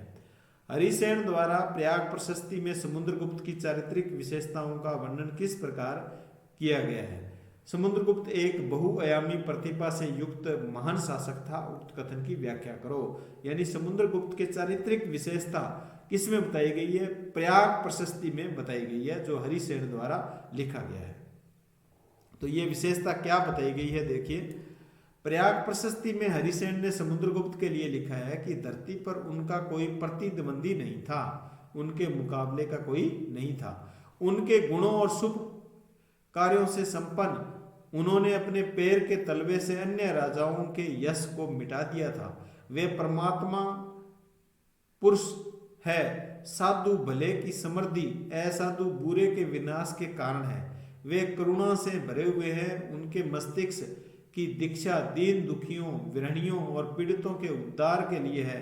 वे देवताओं में कुबेर यानी धन देव, वरुण समुद्र देव, इंद्र वर्षा के देव, यम मृत्यु के देव के समान है। तो ये इनके प्रतिभा या गुण के बारे में बताया गया है समुद्रगुप्त के बारे में। शक शासक रुद्रदामन के अभिलेख में सुदर्शन झील के बारे में क्या विवरण दिया गया है? आप कैसे कह सकते हैं कि रुद्रदामन ने संस्कृत भाषा को बढ़ावा देने का प्रयास किया? तो सुदर्शन झील के बारे में शक शासक रुद्रदामन के योगदान को इसमें बताया गया। देखो, शक शासक रुद्रदामन ने संस्कृत भाषा में जूनागढ़ अभिलेख लिखवाया। शक शासक रुद्रदामन कौन से वंश का शासक था? शक वंश का। शक शासक रुद्रदामन ने संस्कृत भाषा में जूनागढ़ अभिलेख लिखवाया, जिसमें सुदर्शन झील के बारे में वर्णन मिलता है कि जल द्वारों और तटबंधों वाली इस झील का निर्माण मौर्य काल में एक स्थानीय राज्यपाल द्वारा किया गया था, परंतु एक भीषण तूफान के कारण इसके तटबंध टूट गए और सारा पानी बह गया। तत्कालीन शासक रुद्रदामन ने इस झील की मरम्मत अपने खर्चे से करवाई। इसके लिए अपनी प्रजा से उसने कर भी नहीं लिया। यानी सचिव को बोला कि इसकी मरम्मत करानी है, तो सचिव ने कहा कि अपने प्रजा का जो पैसा है वो हमारे पास नहीं है, या जनता देने में असमर्थ है। तो राजा ने अपने खुद के पैसे से इस सुदर्शन झील की मरम्मत है वो रुद्रदामन के द्वारा करवाई गई। सुमेलित करो। महाजनपद और राजधानी है, इनको मिलाना है। गंधार महाजनपद की राजधानी थी तक्षशिला। गंधार की राजधानी तक्षशिला। कौशल की राजधानी श्रावस्ती।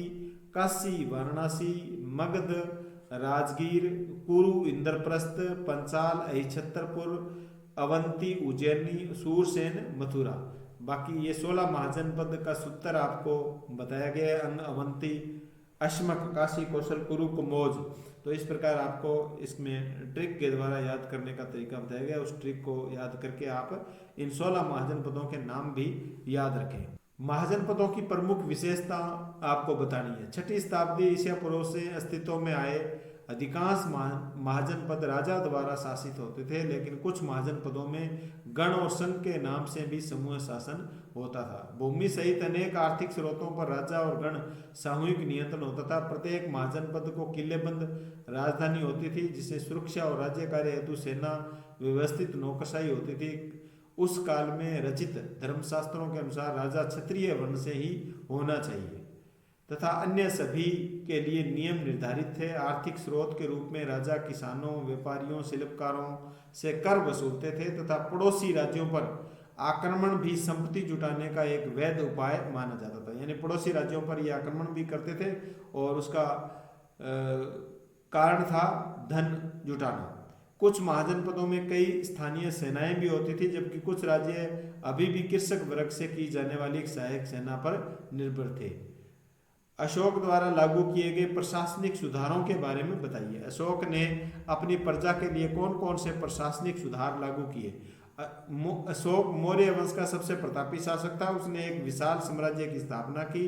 अशोक ने साम्राज्य में विभिन्न स्थानों पर शिलालेख लगवाकर नागरिकों से संपर्क स्थापित किया।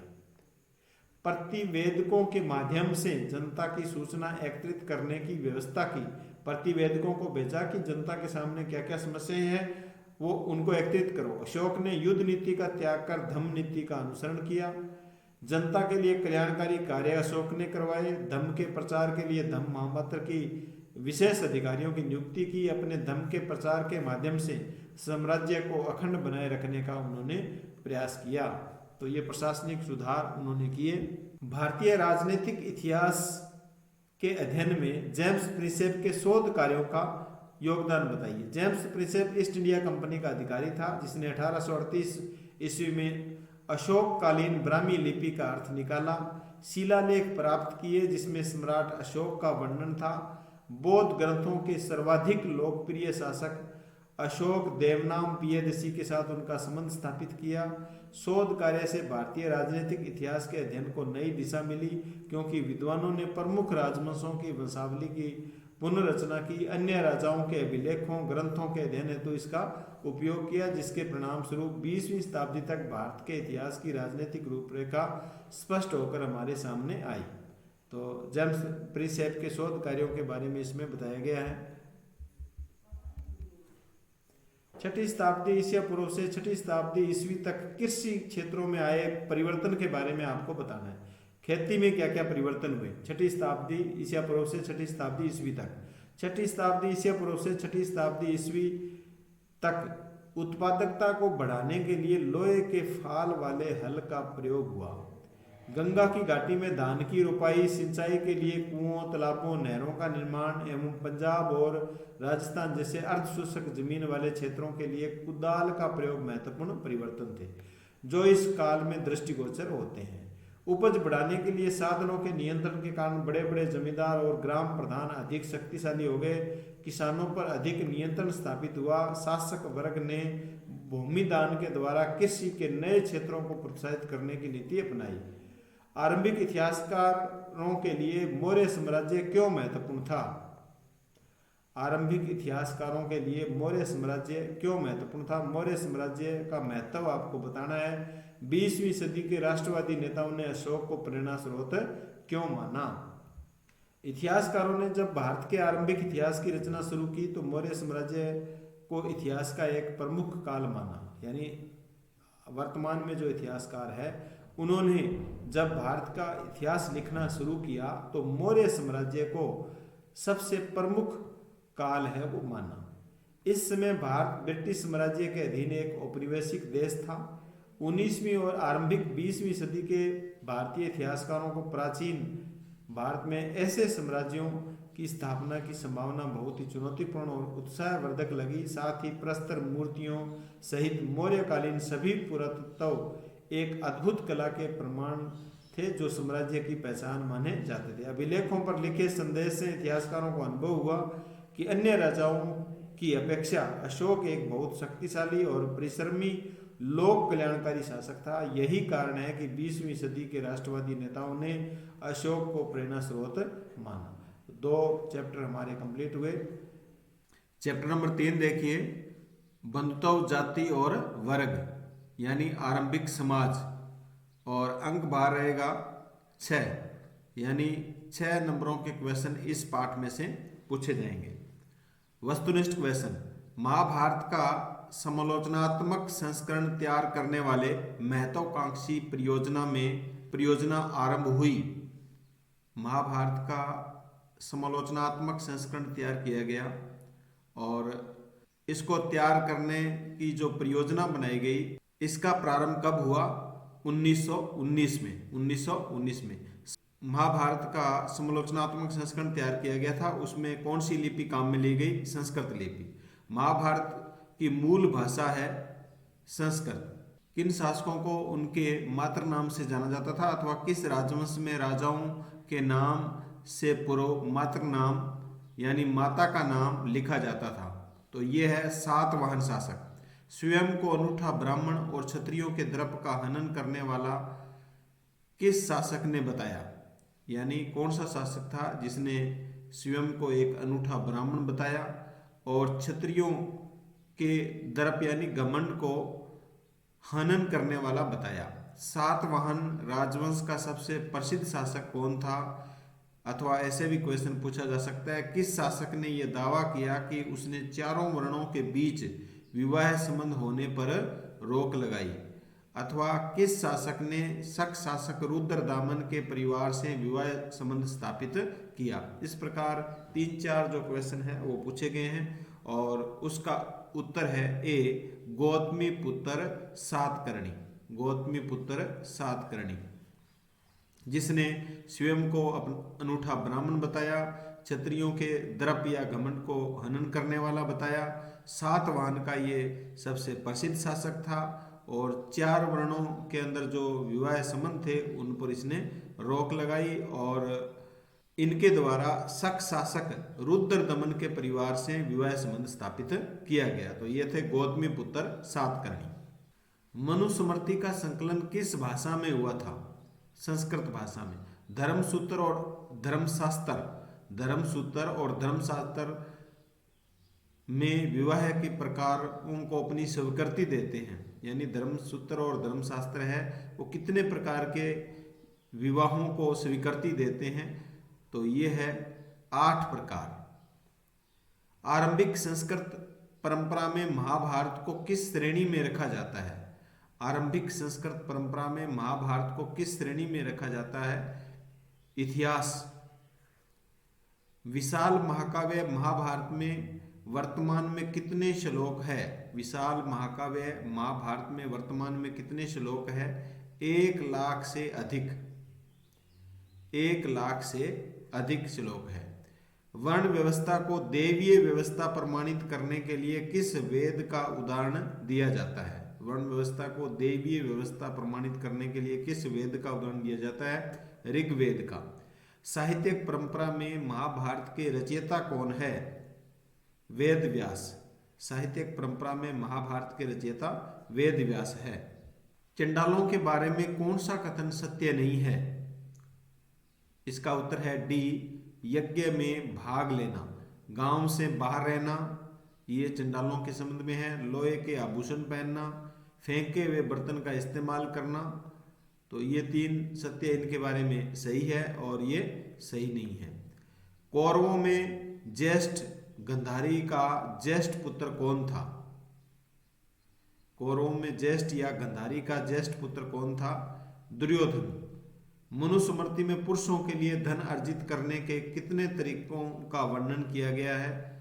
7 तरीकों का वर्णन किया गया है। मनुस्मृति में पुरुषों के लिए धन अर्जित करने के लिए 7 तरीकों का वर्णन किया गया है। मनुस्मृति में स्त्रियों के लिए धन अर्जित करने के तरीकों का वर्णन किया गया है 6 तरीकों का। पुरुष 7 तरीकों से धन अर्जित कर सकते हैं और मनुष्य महिला है या स्त्री है वो 6 तरीकों से धन अर्जित कर सकती है। शास्त्रों के अनुसार केवल राजा हो सकते थे क्षत्रिय। शास्त्रों के अनुसार केवल राजा क्षत्रिय हो सकते थे। रिक्त स्थानों की पूर्ति वाले क्वेश्चन है। महाभारत के समालोचनात्मक संस्करण को तैयार करने में कितना समय लगा? ये 1919 से इसका प्रारंभ हुआ और कितना समय लगा? 47 वर्ष लगे। कितने? 47 वर्ष इसको तैयार करने में लगे। संस्कृत ग्रंथों में कुल शब्द का प्रयोग परिवार के लिए, संस्कृत शब्द में कुल शब्द का प्रयोग परिवार के लिए और जाति शब्द का बांधवों के बड़े समूह के लिए प्रयोग होता था। पिता से पुत्र फिर पौत्र परपौत्र को संपत्ति व्यवस्था के तहत मिलती थी, पितृवंशिकता के तहत। इस व्यवस्था के तहत पिता की जो संपत्ति है वो पुत्र को, पुत्र की संपत्ति पौत्र को और पौत्र के बाद में परपौत्र को मिलती थी। कौरव और पांडव किस वंश से संबंधित थे? कुरु वंश से संबंधित थे। में वैवाहिक संबंध समूह के मध्य ही होते थे। यानी किसके अंदर वैवाहिक संबंध है वो समूह के मध्य ही होते थे। अंतर विवाह में वैवाहिक संबंध समूह के मध्य ही होते थे। अधिकतर राजवंश लगभग 6ठी शताब्दी ईसा पूर्व से प्रणाली का अनुसरण करते थे। पितृवंशिकता प्रणाली का अनुसरण है वो करते थे। सूर्य, युद्ध और वर्षा के एक प्रमुख देवता कौन थे? इंद्र। इंद्र को सूर्य, युद्ध और वर्षा के देवता माना गया है। धर्मसूत्रों और धर्मशास्त्रों में के लिए आदर्श जीविका से जुड़े कई नियम मिलते हैं।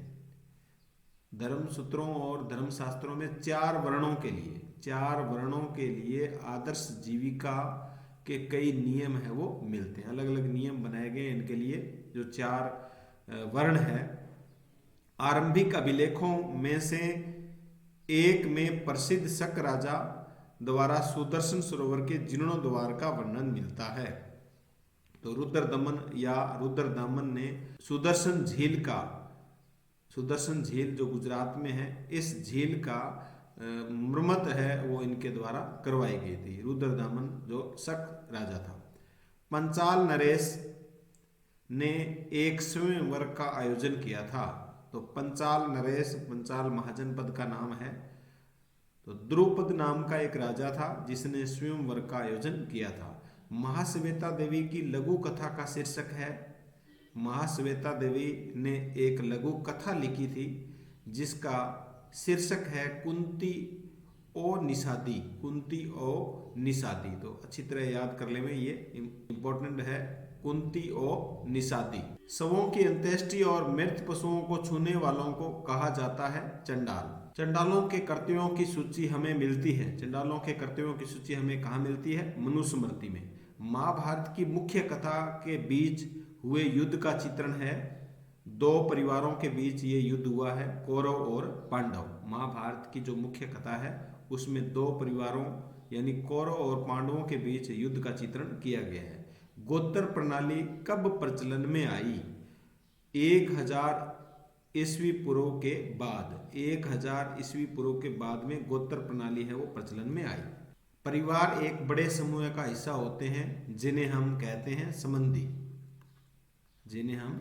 कहते हैं। प्रत्येक गोत्र एक के नाम पर होता था, वैदिक ऋषि के नाम पर। प्रत्येक गोत्र वैदिक ऋषि के नाम पर होता था। सातवाहन शासक भारत पर शासन करते थे। भारत के किस क्षेत्र में शासन करते थे सातवाहन शासक? दक्षिण पश्चिम क्षेत्र में। भारत के दक्षिण पश्चिम क्षेत्र में, दक्षिण और पश्चिम इस क्षेत्र के अंदर सातवाहन शासक है वो शासन करते थे। आप जाति शब्द से परिचित होंगे जो एक वर्गीकरण को दर्शाता है, सोपानात्मक सामाजिक वर्गीकरण को दर्शाता है। आख्यान में का संग्रह है कहानियों का। आख्यान में किसका संग्रह होता है? कहानियों का। उपदेशात्मक भाग में मानदंडों का चित्रण है। जो महाभारत का उपदेशात्मक भाग है उसमें किन मानदंडों का चित्रण किया गया है? सामाजिक आचार विचार, सामाजिक व्यवहार या कानून या नियमों का मानचित्रण है वो किया गया है। महाभारत की मूल कथा के रचयिता थे। महाभारत की मूल कथा के रचयिता भाट सारथी। महाभारत की मूल कथा के रचयिता कौन थे? भाट सारथी। महाभारत की मूल कथा के रचयिता भाट सारथी थे जिन्हें कहा जाता था सूत कहा जाता था।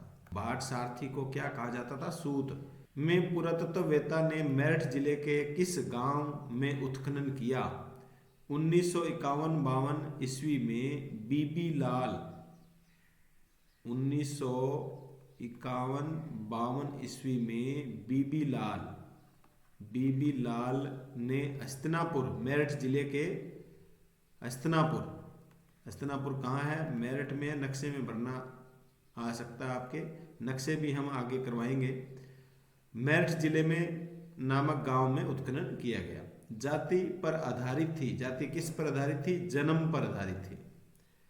को शंका की दृष्टि से देखा जाता था। इन्हें असंस्कृत भाषी समझा जाता था। यानी यायावर पशुपालकों को, यहाँ क्या आएगा? यायावर यानी घुमंतु जो पशुपालक है, पशुपालकों को शंका की दृष्टि से देखा जाता था। इन्हें असंस्कृति भाषी यानी मलेच्छ कह करके जाना जाता था। मलेच्छ किसे कहा जाता था? मलेच्छ है वो यायावर पशुपालकों को कहा जाता था। कुरु वंश के राजाओं को धनुर्विद्या की शिक्षा देने वाले गुरु थे द्रोणाचार्य। द्रोणाचार्य के प्रिय शिष्य थे अर्जुन। द्रोणाचार्य के प्रिय शिष्य कौन थे? अर्जुन थे। अति उत्तरात्मक प्रश्न, महाभारत के समालोचनात्मक संस्करण को तैयार करने का कार्य कब व किसके नेतृत्व में प्रारंभ हुआ? 1919 ईस्वी में संस्कृत विद्वान V.S. सुकथांकर, इस नाम को अच्छी तरह से आप देख लें, सुकथांकर, क्या लिखना है? सुकथांकर के नेतृत्व में V.S. सुकथांकर, और संस्कृत के ये विद्वान थे। 1919 ईस्वी में इन्होंने महाभारत का समालोचनात्मक संस्करण प्रारंभ किया इनकी टीम के द्वारा। और कितने वर्ष लगे? 47 वर्ष लगे इस काम में। इतिहासकार महाभारत ग्रंथ की विषय वस्तु को किन दो मुख्य शीर्षकों के अंतर्गत रखते हैं? इतिहासकार महाभारत ग्रंथ की विषय वस्तु को दो मुख्य शीर्षकों के अंतर्गत रखते हैं। आख्यान, जिसमें कहानियों का संग्रह है। उपदेशात्मक, इसमें सामाजिक आचार विचार के मानदंडों का चित्रण है।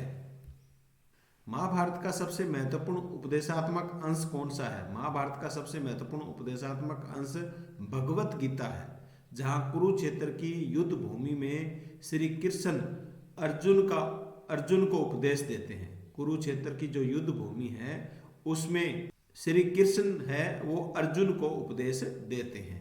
तो ये भगवत गीता में लिखा गया जो महाभारत का एक अंश है। महाभारत की सबसे चुनौतीपूर्ण उपकथा कौन सी है?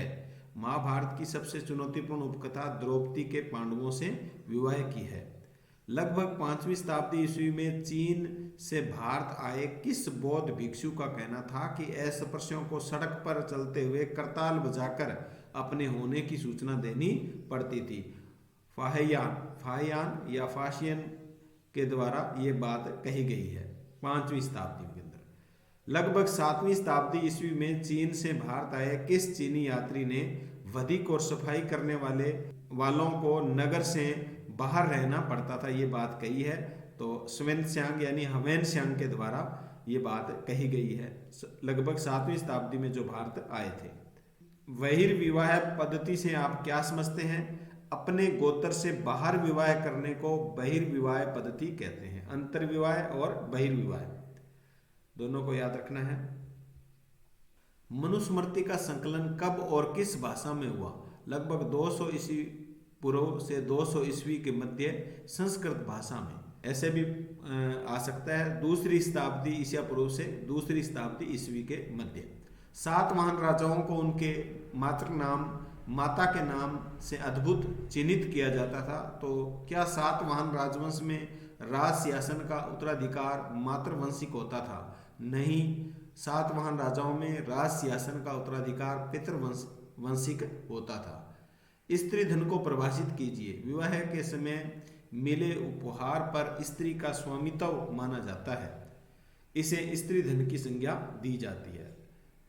लगभग 5वीं शताब्दी ईस्वी के किस अभिलेख में रेशम बुनकरों की एक श्रेणी का वर्णन मिलता है? लगभग 5वीं शताब्दी में ऐसा कौन सा अभिलेख है जिसमें रेशम बुनकरों को एक श्रेणी का वर्णन उसमें मिलता है? तो मंदसौर मध्य प्रदेश के अभिलेख से नक्शे में भरना आ सकता है। मंदसौर कहाँ पर है? ये मध्य प्रदेश में है। मंदसौर अभिलेख जिसको बोलते हैं। दसपुर के नाम से किसे जाना जाता था? मंदसौर को। दसपुर के नाम से, यानी मंदसौर का पुराना नाम है वो दसपुर है। मंदसौर दसपुर, ये बहुत ही अच्छा क्वेश्चन यहाँ से पूछा जा सकता है। महाभारत का प्रथम पर्व या अध्याय कौन सा है? महाभारत का प्रथम अध्याय आदि पर्वन है। बहुत ही अच्छा क्वेश्चन, आदि पर्वन याद रखना। आदि का अर्थ ही पहला होता है। पहला अध्याय कौन सा है? आदि पर्वन। पुरुष सूक्त कहाँ से लिया गया है? पुरुष सूक्त ऋग्वेद के 10वें मंडल से लिया गया है। पुरुष सूक्त ऋग्वेद के 10वें मंडल से लिया गया है। मंदसौर अभिलेख के अनुसार मंदसौर मध्य प्रदेश से आई बुनकरों की एक श्रेणी मूलतः कहाँ की निवासी थी? रेशम बुनकरों की श्रेणी मूलतः लाट गुजरात प्रदेश की निवासी थी। वहां से मंदसौर चले गए थे। मंदसौर को उस समय दसपुर के नाम से जाना जाता था। यानी मंदसौर में एक बुनकरों की श्रेणी रहती थी जो कहाँ से आई थी, लाट नामक स्थान से आई थी, गुजरात से। ब्राह्मण ऋग्वेद के पुरुष सूक्त को वर्ण व्यवस्था को दैवीय व्यवस्था बताने के लिए बहुधा प्राय क्यों प्रयोग करते थे? ब्राह्मण कहते हैं कि ये जो वर्ण व्यवस्था है वो ऋग्वेद के पुरुष सूक्त के 10वें मंडल में मिलती है और ये एक देवताओं के द्वारा बनाई गई व्यवस्था है। अपनी मान्यता को प्रमाणित करने के लिए ब्राह्मण बहुधा ऋग्वेद के पुरुष सूक्त को इसलिए प्रयोग करते थे क्योंकि यह सूक्त उनकी श्रेष्ठता को प्रमाणित करता था। पुरुष सूक्त के अनुसार ब्राह्मण की उत्पत्ति ब्रह्मा के मुख से हुई है, इसलिए वह अन्य 3 वर्णों से श्रेष्ठ है। तो ब्राह्मण है वो अपने आप को श्रेष्ठ बताने का जो उदाहरण देते हैं वो कहते हैं कि ऋग्वेद का जो पुरुष सूक्त है उसके 10वें मंडल में वर्ण व्यवस्था के बारे में बताया गया है और उसमें ब्राह्मण को सर्वश्रेष्ठ बताया गया है और यह एक दैवीय व्यवस्था है। ब्राह्मणों द्वारा स्थापित दैवीय व्यवस्था में वर्ण कौन कौन से थे? ब्राह्मण, क्षत्रिय, वैश्य और शूद्र। कौरवों की राजधानी का नाम बताइए। कौरवों की राजधानी है हस्तिनापुर। कौरवों की राजधानी हस्तिनापुर। पांडवों की पत्नी द्रौपदी किसकी पुत्री थी? पंचाल नरेश द्रौपद की पुत्री थी। कौरव किसके पुत्र थे? कौरव धृतराष्ट्र और गंधारी के पुत्र थे। कौरव धृतराष्ट्र और गंधारी के पुत्र थे। पांडव किसके पुत्र थे? पांडव पांडु एवं कुंती माद्री के पुत्र थे। पांडव पांडु एवं कुंती माद्री के पुत्र थे। सातवाहन राजाओं से विवाह करने वाली रानियों के नाम किन गोत्रों से अद्भुत थे? सातवाहन राजाओं से विवाह करने वाली रानियों के नाम किन गोत्रों से अद्भुत थे? सातवाहन राजाओं से विवाह करने वाली रानियों के नाम का विश्लेषण करने पर पता चलता है कि उनके नाम गौतम और वशिष्ठ गोत्रों से अद्भुत थे जो उनके पिता के गोत्र थे। गौतम और वशिष्ठ गोत्रों से। कुरु जनपद के 2 दलों कौरव और पांडवों के बीच महाभारत का युद्ध क्यों हुआ? भूमि और सत्ता को लेकर के, भूमि और सत्ता को लेकर के इनके बीच में युद्ध हुआ। मंजिम निकाय किस भाषा में रचित और किस धर्म से संबंधित ग्रंथ है? बहुत ही अच्छा क्वेश्चन है। मंजिम निकाय किस भाषा में है? ये पाली भाषा में रचित बौद्ध धर्म से संबंधित ग्रंथ है। यानी बौद्ध धर्म के जो ग्रंथ लिखे गए हैं वो पाली भाषा में लिखे गए हैं। किस बौद्ध ग्रंथ से राजा अवंतीपुत्र और बुद्ध के अनुयायी कच्चन के बीच संवाद का उल्लेख मिलता है? तो ये मंजिम निकाय है बौद्ध ग्रंथ। इसके अंदर एक राजा थे अवंतीपुत्र और बुद्ध के अनुयायी, बुद्ध के भगत थे कच्चन, उनके बीच में संवाद का उल्लेख है वो मंजिम निकाय से मिलता है। लघुत्रात्मक प्रश्न देखिए। बहिर्विवाह पद्धति और अंतर्विवाह पद्धति में अंतर स्पष्ट कीजिए। बहिर्विवाह पद्धति अंतर्विवाह पद्धति से किस प्रकार भिन्न है? अपने गोत्र से विवाह, बाहर विवाह करने को बहिर्विवाह पद्धति कहते हैं, जबकि अंतर्विवाह पद्धति में वैवाहिक संबंध अपने ही गोत्र में या कुल में स्थापित होते हैं। तो आसान सा है, उत्तर दे सकते हैं आप। बहिर्विवाह पद्धति की कौन सी 2 विशेषताएं हैं? इस विवाह पद्धति में वैवाहिक संबंध अपने गोत्र से बाहर स्थापित किए जाते हैं। इस विवाह पद्धति में कन्यादान अर्थात विवाह में कन्या की भेंट को पिता का महत्वपूर्ण धार्मिक कर्तव्य माना गया है। मनुस्मृति में उल्लेखित पहली और चौथी विवाह पद्धति को समझाइए। मनुस्मृति में पहली और चौथी विवाह पद्धति को आपको समझाना है। पहली विवाह पद्धति जिसे ब्रह्म विवाह कहा गया है।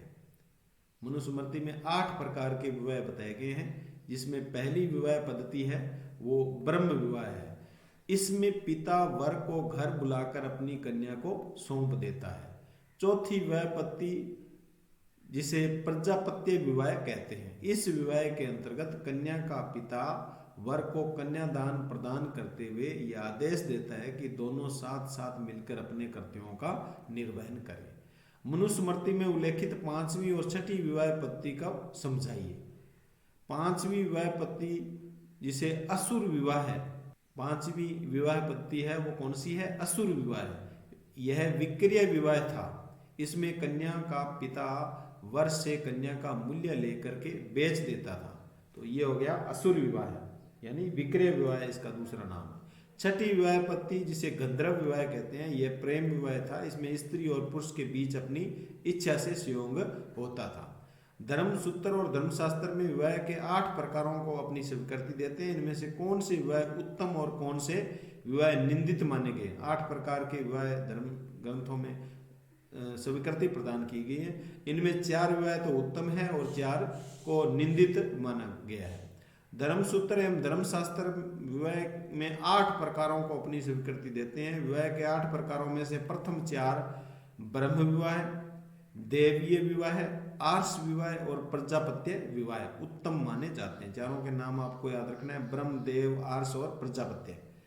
अंतिम 4 असुर, राक्षस, गंधर्व और पिशाच नाम से ही आपको पता चलता है ये निंदित इनको माना गया है। गोत्र व्यवस्था को समझाइए। 1000 ईस्वी पूर्व के लगभग गोत्र प्रणाली प्रचलन में आई। गोत्र प्रणाली प्रचलन में कब आई? 1000 ईस्वी पूर्व में। इसमें लोगों को वैदिक ऋषि के नाम पर अलग अलग गोत्रों में बांटा गया। गोत्र प्रणाली गोत्रों के 2 नियम महत्वपूर्ण थे। गोत्र प्रणाली गोत्रों के 2 नियम महत्वपूर्ण थे। कौन से नियम थे? विवाह के पश्चात स्त्रियों को पिता के स्थान पर पति के गोत्र का माना जाता था। एक ही गोत्र के सदस्य आपस में विवाह संबंध नहीं रख सकते थे। क्या अधिकतर राजवंश पितृवंशिकता प्रणाली का अनुसरण करते थे? इस प्रणाली में क्या भिन्नताएं थी? हाँ, अधिकतर राजवंश पितृवंशिकता प्रणाली का अनुसरण करते थे। हालांकि इस प्रथा में विभिन्नता थी कि कभी पुत्र के न होने पर एक भाई दूसरे उत्तराधिकारी हो जाता था। कभी कभी बंधु बांधव सिंहासन पर अपना अधिकार जमाते थे। कुछ विशेष परिस्थितियों में स्त्रियां जैसे प्रभावती गुप्त सत्ता का उपयोग करती भी थी। गोत्र प्रणाली के 2 नियमों का उल्लेख कीजिए। गोत्र प्रणाली के 2 नियमों के बारे में बताना है। कौन से नियम है गोत्र प्रणाली के? नंबर 1 है विवाह के पश्चात स्त्रियों को पिता के स्थान पर पति के गोत्र का माना जाता था। एक ही गोत्र के सदस्य आपस में विवाह संबंध नहीं रख सकते थे। तो ये 2 गोत्र प्रणाली व्यवस्था के नियम है। क्या विवाह के समय गोत्र नियमों का पालन अनिवार्यतः होता था? उत्तर नहीं।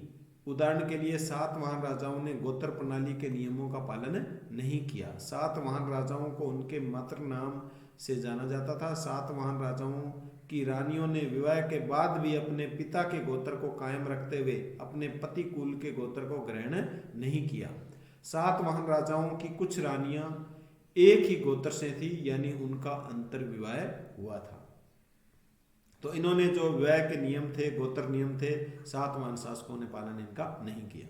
महाभारत काल में वर्ण व्यवस्था के नियमों का पालन करने के लिए ब्राह्मणों ने कौन सी नीतियां या रणनीतियां अपनाई? वर्ण व्यवस्था है, उसके अंदर जो नियम है उनका पालन करने के लिए ब्राह्मणों ने कौन सी नीतियां अपनाई, हथकंडे अपनाए? वर्ण व्यवस्था को देवीय व्यवस्था, एक तो उन्होंने क्या कहा कि वर्ण व्यवस्था है वो देवताओं के द्वारा बनाई गई व्यवस्था है। शासकों को अपने राज्य में वर्ण व्यवस्था के नियमों को लागू करने हेतु वो कहते थे, राजाओं को वो कहते थे कि अपने राज्य में वर्ण व्यवस्था लागू कीजिए और इस व्यवस्था में ब्राह्मणों को सर्वश्रेष्ठ बताया गया है। लोगों को उन्होंने विश्वास दिलाया कि उनकी प्रतिष्ठा जन्म पर आधारित है। तो ये नियम, कानून, कायदे, हथकंडे उन्होंने अपने आप को वर्ण व्यवस्था नियमों का पालन करवाने के लिए ये अपनाए। धर्मसूत्रों, धर्मशास्त्रों में चारों वर्णों के लिए आदर्श जीविका से जुड़े कई नियम मिलते हैं। चारों वर्णों के लिए आदर्श जीविका के लिए कई नियम मिलते हैं, इन्हें स्पष्ट कीजिए। तो ब्राह्मण के लिए है अध्ययन करना। ब्राह्मण का क्या काम है? अध्ययन करना, वेदों की शिक्षा, यज्ञ करवाना, दान दक्षिणा लेना। क्षत्रिय का कार्य था युद्ध करना, लोगों को सुरक्षा प्रदान करना, न्याय करना, वेद पढ़ना, यज्ञ करवाना, दान दक्षिणा देना। वैश्य का काम था वेद पढ़ना, यज्ञ करवाना, दान दक्षिणा देना, खेती का काम करना, पशुपालन करना, व्यापार करना। ये किसका काम था? वैश्यों का। शूद्र का था उपरोक्त जो तीनों वर्ण हैं उनकी सेवा करना। तो ये चारों की आदर्श जीविका है वो धर्म ग्रंथों में है वो बताई गई है। क्या आरंभिक राज्यों में शासक निश्चित रूप से क्षत्रिय ही होते थे?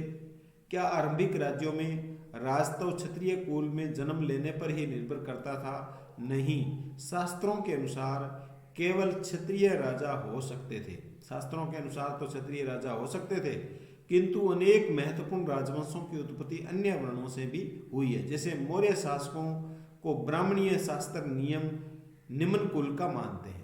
जो मौर्य शासक है वो शूद्र कुल के माने जाते हैं। शुंग और कणव शासक ब्राह्मण थे। शुंग और कणव शासक ब्राह्मण थे, यानी क्षत्रिय होना जरूरी नहीं था। धर्मशास्त्रों में तो बताया गया था कि क्षत्रिय ही राजा बनेंगे, लेकिन शूद्र भी राजा हुए हैं और ब्राह्मण भी राजा हुए हैं। मध्य एशिया से आए शक शासकों को ब्राह्मण, मलेच्छ और बर्बर मानते थे। इन उदाहरणों को देखकर लगता है कि राजनीतिक सत्ता का उपयोग हर व्यक्ति कर सकता था जो समर्थन और संसाधन जुटा सके। वर्ण और जाति में कोई दो अंतर बताइए। वर्ण और जाति व्यवस्था में क्या अंतर है? वर्णों की संख्या 4 है। जातियों की कोई निश्चित संख्या नहीं है। वर्ण व्यवस्था को देवीय व्यवस्था माना जाता है, जाति व्यवस्था को जन्म आधारित माना जाता है। तो ये दो अंतर है वर्ण और। बहुत ही अच्छा क्वेश्चन है, पूछने की पूरी इसकी संभावना है। दोनों में अंतर पूछा जा सकता है, वर्ण और जाति व्यवस्था में। तो वर्णों की संख्या 4 है और जातियों की कोई संख्या निश्चित नहीं है। वर्ण व्यवस्था है वो दैवीय व्यवस्था माना गया है और ये जन्म पर आधारित व्यवस्था मानी गई। मनुस्मृति में चंडालों के कौन कौन से कर्तव्य बताए गए हैं? मनुस्मृति में चंडालों के लिए कौन कौन से कर्तव्य बताए गए हैं? तो ये कर्तव्य है चंडालों के लिए, उन्हें गांव से बाहर रहना पड़ता था। रात्रि में गांव और नगरों में चल फिर नहीं सकते थे। फेंके हुए बर्तनों का इस्तेमाल करते थे। मरे हुए लोगों के वस्त्र पहनते थे। लोहे के आभूषण पहनते थे। वधिक यानी जल्लाद के रूप में कार्य करते थे। तो ये चंडालों के कर्तव्य मनुस्मृति में बताए गए हैं। और चंडालों को वर्ण व्यवस्था वाले समाज में सबसे निम्न कोटि, निचली श्रेणी में क्यों रखा जाता था? चंडालों को शवों की अंत्येष्टि करने, मृत पशुओं को छूने के कारण दूषित माना जाता था। उनके स्पर्श को अपवित्र माना जाता था। इस कारण उन्हें समाज की सबसे निचली श्रेणी में रखा जाता था। मनुस्मृति में पुरुषों के लिए धन अर्जित करने के कितने तरीकों का वर्णन है? मनुस्मृति में पुरुष 7 तरीके से धन अर्जित कर सकता है। कैसे? विरासत, एक तो उसको विरासत में ही मिल जाती है। कुछ खोज करके, खरीद करके, विजय प्राप्त करके, निवेश करके, कार्य द्वारा और सज्जनों द्वारा दी गई भेंट। यानी 1, 2, 3, 4, 5, 6 और 7 तरीकों से वह धन अर्जित कर सकता है। एक तो वो जो उसे विरासत में मिलती है, जो उसने खोजी है, उसने खरीदी है, उसने जीत कर प्राप्त की है, उसने जो निवेश किया है, कार्य द्वारा प्राप्त की है और सज्जनों द्वारा प्राप्त की है। मनुस्मृति में स्त्रियों के लिए धन अर्जित करने के कितने तरीकों का वर्णन उल्लेख मिलता है? 6 तरीके बताए गए हैं। स्त्रियां वो धन 6 तरीकों से प्राप्त कर सकती है। एक तो वैवाहिक अग्नि के सामने मिली भेंट, वधु गमन के समय मिली भेंट, स्नेह के प्रतीक के रूप में प्राप्त उपहार, भारता माता पिता द्वारा दिया गया उपहार, प्रवृत्ति काल में मिली भेंट, अनुरागी पति से प्राप्त भेंट। तो ये 6 तरीके हैं जिनके द्वारा स्त्रियां धन अर्जित कर सकती है। नए नगरों के उद्भव से सामाजिक जीवन किस प्रकार अधिक जटिल हुआ? नए नगरों के उद्भव से सामाजिक जीवन किस प्रकार जटिल हुआ? नए नगरों के उद्भव से सामाजिक जीवन अधिक जटिल हुआ। नगरों में व्यापार, वाणिज्य व अन्य कारणों से लोगों का मेल मिलाप हुआ, जिससे नए विचारों का आदान प्रदान हुआ। इस वजह से आरंभिक विश्वासों और व्यवहारों पर प्रश्न चिन्ह लगे।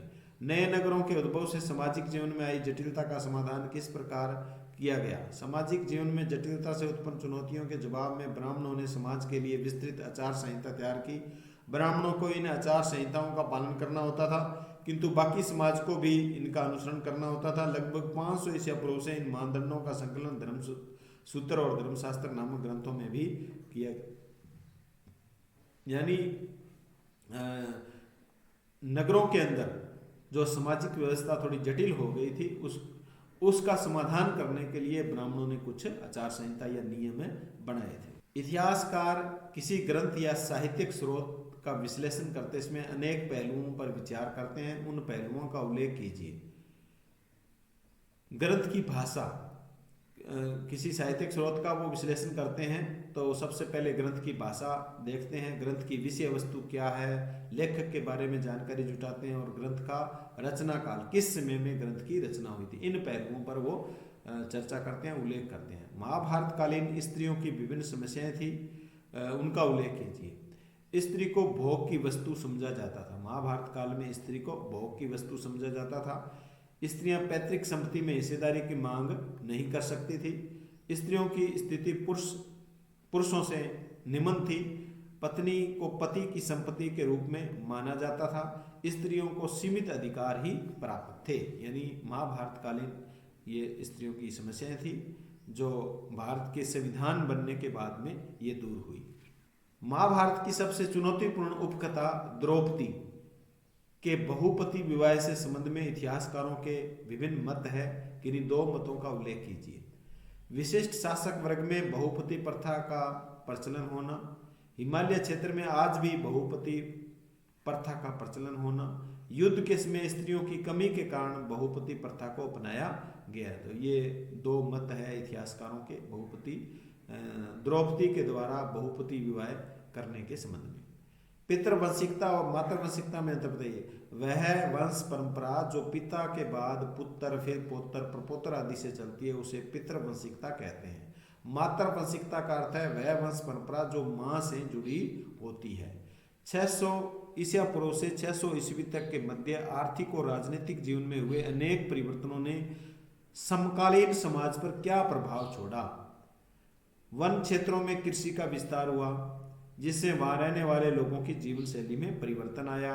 शिल्प विशेषज्ञों यानी कारीगरों के एक विशिष्ट सामाजिक समूह का उदय हुआ।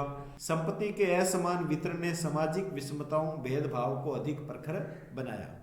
इसके बाद में है भाग 1 का चैप्टर नंबर 4 विचारक विश्वास इमारतें, और सबसे अधिक अंक है 7 अंक के क्वेश्चन इसमें से पूछे जाएंगे और निबंधात्मक जो क्वेश्चन आएगा वो इसी पार्ट में से आएगा। सबसे पहले वस्तुनिष्ठ क्वेश्चन देखिए। सांची के स्तूप का पता लगाने वाले विद्वान का नाम बताइए। सांची के स्तूप का पता लगाने वाले विद्वान है Alexander Cunningham. Alexander Cunningham. Sanchi का स्तूप स्थित है मध्य प्रदेश में। सांची का स्तूप मध्य प्रदेश में, नक्शे में भरना आ सकता है आपके। भोपाल की शासिका शाहजहां बेगम, भोपाल की शासिका शाहजहां बेगम व सुल्तान जहां बेगम का संबंध किस इमारत के संरक्षण कार्य से रहा है। इन्होंने उस इमारत का नाम बताइए जिस इमारत को इन्होंने अंग्रेजों को सौंपने से मना कर दिया था, और ये भोपाल की शासिका थी शाहजहां बेगम और सुल्तान जहां बेगम। तो वह इमारत थी भोपाल का सांची का स्तूप। भोपाल का सांची का स्तूप।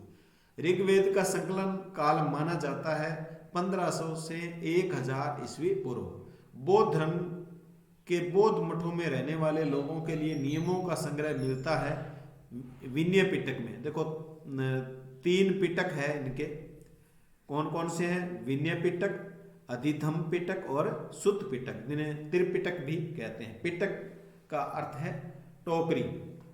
विनय, अधिधम और सुत। तो विनय नाम से पता चलता है विनय नियम। विनय नियम, नियमों का संग्रह किसमें है? विनय पिटक में।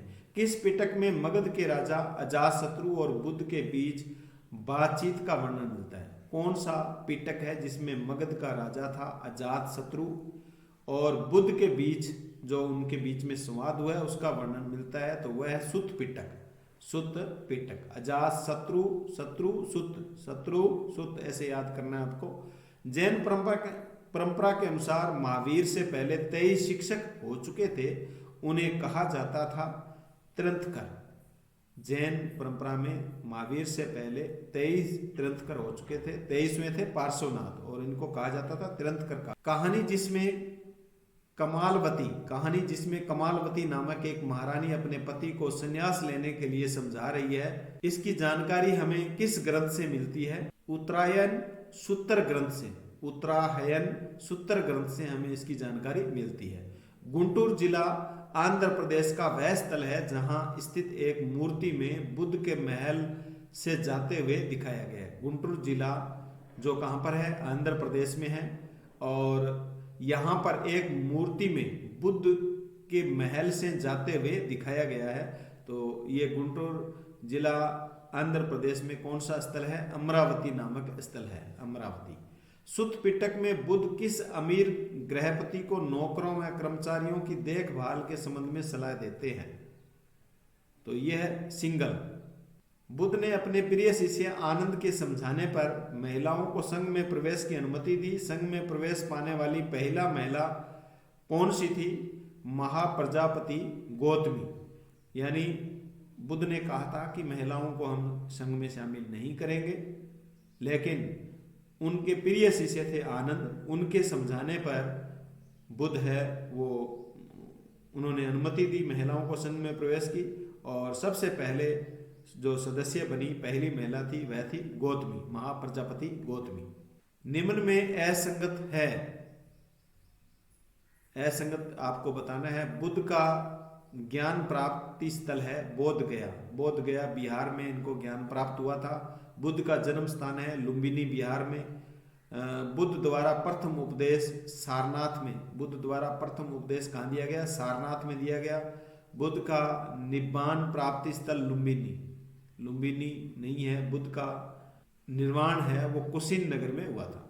तो इस प्रकार ये 3 सही है और चौथा है वो बुद्ध का निब्बान प्राप्ति स्थल है वो कुशीन नगर है, कुशीन नगर। साल भंजिका में गजलक्ष्मी की मूर्ति किस स्तूप के तोरण द्वार पर उत्कीर्ण है? साल भंजिका और गजलक्ष्मी की मूर्ति किस स्तूप के तोरण पर उत्कीर्ण की गई है? तो यह है सांची का स्तूप मध्य प्रदेश में। विष्णु को वराह अवतार जिसमें उन्हें पृथ्वी देवी को बचाते हुए दिखाया गया है संबंधित है। विष्णु को वराह अवतार और उन्हें पृथ्वी देवी को बचाते हुए किस स्तूप में दिखाया गया है? तो ये है ऐहोल कर्नाटक, ऐहोल कर्नाटक। इसका संबंध किससे है? ऐहोल कर्नाटक से है। बराबर की गुफाएं स्थित है, बराबर की गुफाएं स्थित है बिहार में। बराबर बिहार, बराबर बिहार ऐसे याद कर लेना। कैलाशनाथ मंदिर जिसका सारा ढांचा एक चट्टान को काटकर तैयार किया गया है। कैलाशनाथ मंदिर जिसका सारा ढांचा एक चट्टान को काटकर एकाश्मक पत्थर से तैयार किया गया है, स्थित है एलोरा महाराष्ट्र में। एलोरा महाराष्ट्र में, बहुत ही अच्छा क्वेश्चन। एलोरा महाराष्ट्र में। गंगा नदी के सरोवर से अवतरण का चित्रण या अर्जुन की तपस्या का चित्र किस स्थल की एक विशाल चट्टान पर मूर्ति के रूप में उत्कीर्ण है? महाबलीपुरम तमिलनाडु, महाबलीपुरम तमिलनाडु। महाबलीपुरम कहाँ है? तमिलनाडु में। नक्शे में भरना आ सकता है। अमरावती आंध्र प्रदेश में है, देवगढ़ उत्तर प्रदेश में और ऐहोल कर्नाटक। रिक्त स्थान की पूर्ति वाले क्वेश्चन इसमें से एक आएगा। समकालीन बौद्ध ग्रंथों में संप्रदायों या चिंतन परंपराओं का उल्लेख मिलता है। चौष्ट संप्रदायों या चिंतन परंपराओं का उल्लेख मिलता है। त्रिपिटक 3 टोकरियों का संग्रह बिहार में बुलाई गई सभा में किया गया था। ये बौद्ध धर्म के ग्रंथ है।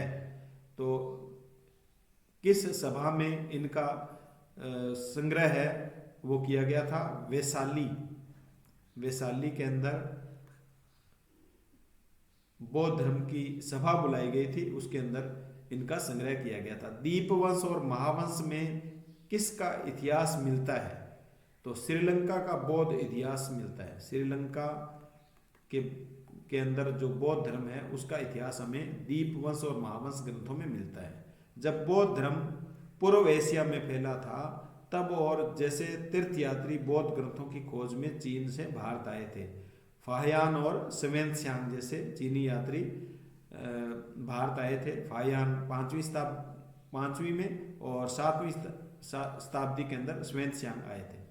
आजीविक व लोकायत कहलाते थे। आजीविक नियतिवादी, आजीविक क्या थे? नियतिवादी थे और लोकायत भौतिकवादी थे। आजीवक नियतिवादी और लोकायत भौतिकवादी थे। से प्राप्त तीर्थंकर की मूर्ति लगभग 3री शताब्दी से ईस्वी में की गई है। मथुरा से प्राप्त तीर्थंकर की मूर्ति लगभग 3री शताब्दी ईस्वी की है। यानी मथुरा से जो मूर्ति प्राप्त हुई है वो लगभग कौन सी शताब्दी ईस्वी की है? 3री शताब्दी ईस्वी की है। उस युग के सबसे प्रभावशाली शिक्षकों में से एक थे महात्मा बुद्ध। बुद्ध के बचपन का नाम क्या था? सिद्धार्थ था। बुद्ध के बचपन का नाम सिद्धार्थ था और वह किस कबीले के सरदार के बेटे थे? शाक्य कबीले के सरदार के बेटे थे। तो बुद्ध का बचपन का नाम सिद्धार्थ और शाक्य, ये याद रखना, सिद्धार्थ और शाक्य। किसी संत या धार्मिक नेता की जीवनी है संत चरित्र। संत चरित्र, उस जीवनी को कहते हैं संत चरित्र। ऐसी महिलाएं जिन्होंने निर्वाण प्राप्त कर लिया हो उनको कहा जाता था थेरी। ऐसी महिलाएं जिन्होंने निर्वाण प्राप्त कर लिया हो उनको थेरी कहा जाता था। में भिक्षुणियों द्वारा रचित छंदों का संकलन मिलता है, यह सुत्त पिटक का हिस्सा है। थेरी गाथा, थेरी गाथा किसका हिस्सा है? सुत्त पिटक का। थेरी गाथा है वो सुत्त पिटक का हिस्सा है। इसमें अजातशत्रु और महात्मा बुद्ध के बीच में संवाद का वर्णन भी मिलता है। बुद्ध के समय से लगभग 200 वर्षों बाद अशोक ने की अपनी यात्रा के बाद में एक स्तंभ बनवाया वहां पर, लुम्बिनी। अशोक लुम्बिनी गए और जहां पर महात्मा बुद्ध का जन्म हुआ था लुम्बिनी वन में, वहां पर गए और वहां पर क्या बनाया? अशोक ने एक स्तंभ बनवाया। महापरिनिर्वाण सुत्त का हिस्सा है सुत्त पिटक।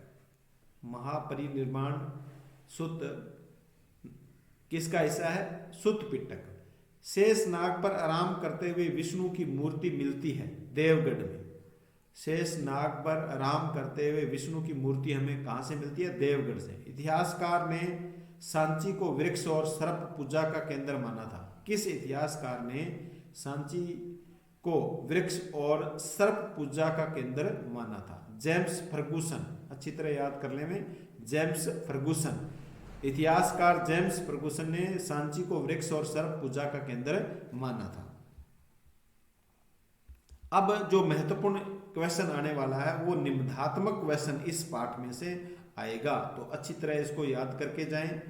ये 4 नंबर आपके निबंधात्मक वाले पक्के हो जाएंगे। बौद्ध इमारतीय संरचना स्तूप के अंगों का उल्लेख करते हुए सांची के स्तूप की लोक कथा पर प्रकाश डालिए। बौद्ध इमारतीय संरचना स्तूप के अंगों का उल्लेख करते हुए, बौद्ध इमारतीय संरचना स्तूप के अंगों का उल्लेख करते हुए सांची के स्तूप की लोक कला पर प्रकाश डालना आपको। बुद्ध से जुड़े कुछ अवशेष जैसे उनकी अस्थियां या उनके द्वारा प्रयुक्त सामान जिन टीलों पर गाड़कर उन पर इमारत नुमा संरचना बना दी जाती थी वे स्तूप कहलाते थे, जैसे सांची का स्तूप, अमरावती, पेशावर आदि। तो महात्मा बुद्ध के जो अंग थे, उनका जो सामान था, उन पर उनको टीले में गाड़ करके और उन पर एक इमारत बना दी जाती थी, उन्हें क्या कहा जाता है? स्तूप कहा जाता है। जैसे सांची का स्तूप, अमरावती, पेशावर आदि। स्तूप की संरचना कैसे बनाई जाती थी ये बताना है आपको। तो स्तूप के अंग है अंड, हर्मिका, यष्टि, वेदिका और तोरण द्वार। अच्छी तरह लिख लिख के इनको याद कर ले में। अंड, हर्मिका, अलग अलग छोटे क्वेश्चन भी पूछे जा सकते हैं। अंड, हर्मिका, यष्टि, वेदिका और तोरण द्वार। निबंधात्मक क्वेश्चन तो आएगा ही आएगा। अंड क्या है? गोलार्ध लिया हुआ मिट्टी का टीला। गोलार्ध लिया हुआ मिट्टी का टीला। अंड के ऊपर बना छज्जे जैसा ढांचा जो देवताओं के घर का प्रतीक होता है उसे क्या बोलते हैं? हर्मिका। यष्टि, हर्मिका से निकला मस्तूल यानी त्रिशूल जिस पर छतरी लगी होती है इसे क्या बोलते हैं? यष्टि बोलते हैं। वेदिका, टिल्ले के चारों ओर की दीवार। टिल्ले के चारों ओर की दीवार क्या कहलाती है? वेदिका। तोरण द्वार, स्तूप का अलंकृत प्रवेश द्वार। तोरण द्वार किसे कहा गया है? स्तूप का अलंकृत प्रवेश द्वार को तोरण द्वार कहा गया है। तो ये याद रखना है आपको। गोलार्ध लिया हुआ मिट्टी का टीला, इस प्रकार मिट्टी का टीला होता है, इसको क्या कहते हैं? अंड कहते हैं। और हर्मिका, अंड के ऊपर एक छज्जा बना होता है। अंड के ऊपर इस प्रकार अंड के ऊपर एक छज्जा बना होता है और जो देवताओं के घर का प्रतीक है, और इसके ऊपर एक त्रिशूल लगा होता है, ध्वज लगी होती है उसके ऊपर, उसे जिस पर छतरी लगी होती है इसे क्या कहते हैं? यष्टि कहते हैं। तो ये आपको याद करने हैं। सांची के स्तूप की लोक कला है। सांची के स्तूप की लोक कला। प्रवेश द्वार पर उत्कीर्ण साल भंजिका की मूर्ति, यानी क्या क्या उसमें पेंटिंग की गई है? क्या क्या कला है वो उसमें दर्शाई गई है। प्रवेश द्वार पर एक तो साल भंजिका की मूर्ति है, वो उत्कीर्ण की गई है। जानवरों की अलंकृत मूर्तियां वहां पर मिलती है सांची के स्तूप में। हाथियों व कमल दल के बीच स्थित महिला की मूर्ति, जिसमें इतिहासकार सौभाग्य की देवी गजलक्ष्मी की मूर्ति अथवा बुद्ध की मां माया देवी की मूर्ति मानते हैं, तो ये मूर्ति भी वहां पर मिलती है। स्तंभों पर उत्कीर्ण सर्पों के चित्र, जिन्हें देखकर इतिहासकार जेम्स फर्गुसन ने सांची को वृक्ष और सर्प पूजा का केंद्र माना था। उपर्युक्त लोक कला को आधार मानते हुए 1989 ईस्वी में यूनेस्को ने सांची को विश्व धरोहर घोषित किया है। दूसरा क्वेश्चन, निबंधात्मक क्वेश्चन देखो, महायान बौद्ध मत के विकास का उल्लेख करते हुए महायान बौद्ध मत के विकास का उल्लेख करते हुए हीनयान व महायान परंपराओं में अंतर स्पष्ट कीजिए। बौद्ध धर्म दो संप्रदायों में विभाजित हो गया था, हीनयान और महायान। तो महायान किस प्रकार विकसित हुआ संप्रदाय, इसके बारे में हमें बताना है, उल्लेख करना है। ईसा की प्रथम सदी के आसपास महात्मा बुद्ध द्वारा स्थापित बौद्ध अवधारणाओं में व्यवहारों में अंतर प्रकट होने लगे। यानी महात्मा बुद्ध ने जो नियम अवधारणाएं स्थापित करी थी उनमें अंतर आने लग गया ईसा की प्रथम सदी के आसपास। इन अंतरों के परिणाम स्वरूप बोधिसत्व की अवधारणा उभर कर सामने आने लगी। बोधिसत्वों को परम करुणामय जीवन माना गया, जो अपने सत्य कार्यों से पुण्य कमाते थे, लेकिन वे इस पुण्य को प्रयोग दुनिया को दुखों में छोड़ देने व स्वयं के निर्माण प्राप्ति के लिए नहीं करते थे, बल्कि वे इससे दूसरों की सहायता कर उनके निब्बान में सहायक बनते थे। अतः इस प्रकार बौद्ध मत में लोक कल्याण पर आधारित महायान परंपरा का विकास हुआ। हीनयान परंपरा और महायान परंपरा में अंतर से आपको पता चलेगा इसमें। हीनयान परंपरा, महायान परंपरा। हीनयान पुरानी बौद्ध परंपरा, पुराने बौद्धिक विचार। महायान नवीन बौद्ध परंपरा है। हीनयान पुरानी बौद्ध परंपरा है और महायान नवीन बौद्ध परंपरा है। निब्बान की प्राप्ति व्यक्तिगत प्रयास से संभव है। हीनयान परंपरा में माना गया है कि निर्वाण जो की प्राप्ति है वो व्यक्तिगत प्रयास से हो सकती है, जबकि महायान में निब्बान की प्राप्ति बोधिसत्व माध्यम से है, यानी बौद्ध मतों या बौद्धिक विचारों के द्वारा संभव है। बुद्ध को एक मनुष्य के रूप में स्वीकार करने वाली परंपरा।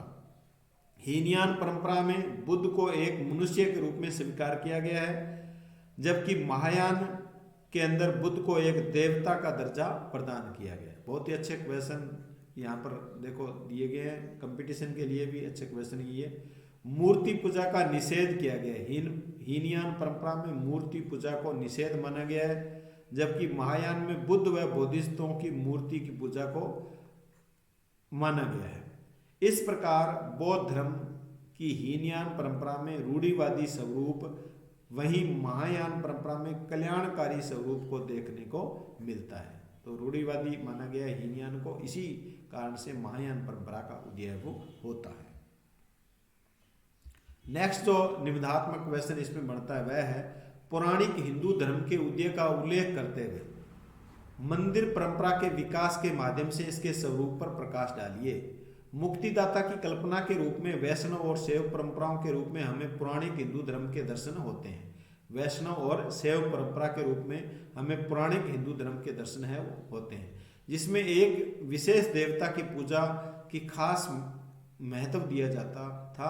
इसमें भक्ति के रूप में उपासना पत्ति, उपासक व ईश्वर के बीच का रिश्ता प्रेम व समर्पण का माना जाता था। अवतारवाद के सिद्धांत ने हिंदू धर्म को वर्तमान स्वरूप प्रदान किया। अवतार से संबंधित मूर्तियों के अंकन का मूल पुराणों में देखने को मिलता है। मंदिर परंपरा का विकास। देव मूर्तियों को रखने के लिए बनाए गए आरंभिक मंदिर चौकोर कमरे के रूप में होते थे। धीरे धीरे गर्भगृह का ढांचा ऊपर उठाकर उन्हें शिखर का रूप दिया गया, जैसे देवगढ़ उत्तर प्रदेश का 5वीं सदी का मंदिर। देवगढ़ कहाँ है? उत्तर प्रदेश में है। कुछ मंदिर पहाड़ी गुफाओं को काटकर बनाए गए, जैसे एक ही पहाड़ी चट्टान को काटकर बनाया गया। एलोरा महाराष्ट्र का कैलाशनाथ, यानी किसका मंदिर है? शिव मंदिर। ये एक ही पहाड़ी को काटकर बनाया गया। एलोरा महाराष्ट्र, एलोरा यानी एक ही पहाड़ी, इस प्रकार याद कर ले में आप। एलोरा महाराष्ट्र में है। यहाँ कैलाशनाथ का शिव मंदिर बनाया गया है।